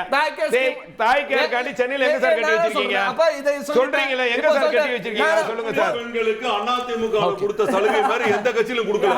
Okay, thank you. Sanjeevi, you have the last word. Kamesh பேசணும். ஒரே நிமிஷம் சஞ்சீவி, இல்ல நீங்க பேசுறீங்க அப்புறம் காமேஷ். ஒரே நிமிஷம், நான் ஒரு 20 செகண்ட்ஸ் மட்டும். நீங்க கேட்டாங்கல்ல, வெறும் பேர் மட்டும் தான் வச்சாங்க. நான் வரேன். இப்போ 200 யூனிட் மின்சாரம், ஓகேங்களா, அண்ணன் சீரு, தாய்மாமன் தங்க மோதிரம், அப்புறம் வந்து AI innovation city, 10 Olympic centres for excellence, சிங்கப்பெண் அதிரடிப்படை திட்டம், sting operations for drug off, அதுக்கப்புறம் வந்து 20,000 இவி சார்ஜிங் ஸ்டேஷன்ஸ், அப்புறம் ரைட் அண்ட் சர்வீஸ் ஆக்ட்ஸ் உள்ள கொண்டு வராங்க. அதுக்கப்புறம் வந்து நீங்க பாத்தீங்கன்னா தாய் care centres, 1000 rotating medical centres for the old people, அந்த ஒரு இதை கொண்டு வராங்க. நடமாடும் மொபைல் இது கிரியேட் பண்ணி கொண்டு வராங்க. சோ இந்த மாதிரியான தீயன் வெற்றின்னு சொல்லிட்டு ஒரு ஒருங்கிணைந்த கிராம திட்டங்கள் கொண்டு வராங்க. இது எல்லாமே வந்து புது திட்டங்கள். இது எதுவுமே திமுக ஆட்சியில பாக்குறது. இந்த ஒரு ஒட்டுமொத்த செஷனுமே வந்து லைவ்ல வரப்போகுது. What can we expect? அதுவும் ஒரு புது விஷயம். அது இவங்க சொல்லியிருக்கிறாங்க, மற்றவங்க எல்லாம் சொன்னாலும் இவங்க டெலிவர் பண்ணியிருக்கிறாங்க. But it can be a double edge sword. Sanjeevi, உங்களுடைய இறுதி கருத்து. Will end the show. So besides budget பார்த்தோம் அப்படின்னா தமிழ்நாடு இன்னும் ஒரு அரசியல் களம் மாதிரி தான் இருக்கு, ஒரு தேர்தல் களம் மாதிரி தான் இருக்கு. ஏன்னா டிவிக்கு அந்த மெஜாரிட்டி நம்பர் 118 தனிப்பட்ட முறையில் அடிக்கிற வரைக்கும் அந்த சூழல் இன்னும் இப்படிதான் இருக்கும். ஏன்னா அடுத்து லோக்கல் பாடி எலெக்ஷன் வரப்போகுது, அடுத்து இன்னும் பை எலெக்ஷன் வரப்போகுது. ஒருவேளை அந்த மெட்ராஸ் ஹைகோர்ட் அந்த ஆர்டர் கொடுக்கலை, அதாவது இப்ப எம்எல்ஏக்கள் வழக்கு சந்திச்சுட்டு இருக்காங்க இல்லையா, அவங்க அந்த வழக்கம் அந்த ஆர்டர் கொடுக்கல அப்படின்னா இன்னும் வந்து பல டிஃபெக்ஷன்ஸ் வந்து தமிழ்நாடு இன்னும் பார்த்திருக்கும். இன்னும் 4-5 எம்எல்ஏக்கள் ஏடிஎம்கே எம்எல்ஏ சேர்றதுக்கான வாய்ப்புகள் இருக்கு. சோ தேர்தலுக்கு பிந்தையான சூழல் மாதிரி இல்ல, என்ன ஒரு எலெக்ஷன் சென்டர் மாதிரி தான் இருக்கு. இந்த டிவிக்கு தனிப்பட்ட முறையில மெஜாரிட்டி கிடைக்கிறதுக்கு சூழல் இப்படிதான் இருக்கு. அண்ட் இன்னொன்னு வந்து I want to make another prediction. நாளை மறுநாள் வந்து முதலமைச்சர் வந்து ஒரு MPs and MPs Lok Sabha Rajya Sabha எம்பிஸ்க்கான ஒரு கூட்டம், ஒரு கலந்தாய்வு கூட்டம் அமைச்சிருக்காரு டு டிஸ்கஸ் ஆன் டீலிமிட்டேஷன். என்னுடைய ப்ரெடிக்ஷன் என்ன, டிஎம்கே இந்த கூட்டத்தில் கலந்துக்க மாட்டாங்க. என்ன சொல்லுவாங்க அப்படின்னா, காவிரி தொடர்பா நாங்க அனைத்து கட்சி கூட்டணும்னு சொல்லிட்டு நாங்க கேட்டோம், அப்ப தாவேகா அரசு ஒத்துக்கல, அதனால இந்த கூட்டத்தில் ஏன் பங்கேற்கணும்னு சொல்லிட்டு டிஎம்கே வந்து ரிஜெக்ட் பண்ணுவாங்க, மற்ற கூட்டணி கட்சிகள் பங்கேற்பாங்க, அதாவது தாவேகோட கூட்டணி கட்சிகள் பங்கேற்பாங்க, டிஎம்கே ரிஜெக்ட் பண்ணுவாங்கன்னு சொல்லிட்டு நான் ப்ரெடிக்ட் பண்றேன். இப்போ இது ஒரு ட்ராப் தான் நினைக்கிறேன். ஏன்னா நாங்க டீலிமிட்டேஷன் பத்தி டிஸ்கஸ் பண்றதுக்காக அமைச்சோம், ஆனா டிஎம்கே வந்து வேற மனநிலையில இருக்காங்கன்னு சொல்லிட்டு ஒரு ஒரு ஒரு குற்றச்சாட்டு தாவேக்க வைப்பாங்கன்னு எனக்கு தோணுது. ஓகே, பார்ப்போம் என்ன நடக்க போகுதுன்னு. நாளையிலேருந்து நிறைய பரபரப்புகள் அசம்பிளியில் காத்திருக்குன்னு மட்டும் நம்மளால் ப்ரெடிக்ட் பண்ணிட முடியும் எல்லாரும் போலவும். இந்த நிகழ்ச்சியில் பங்கு கொண்ட விருந்தினர்கள், பார்த்தனர்கள் அனைவருக்கும் நன்றி, வணக்கம்.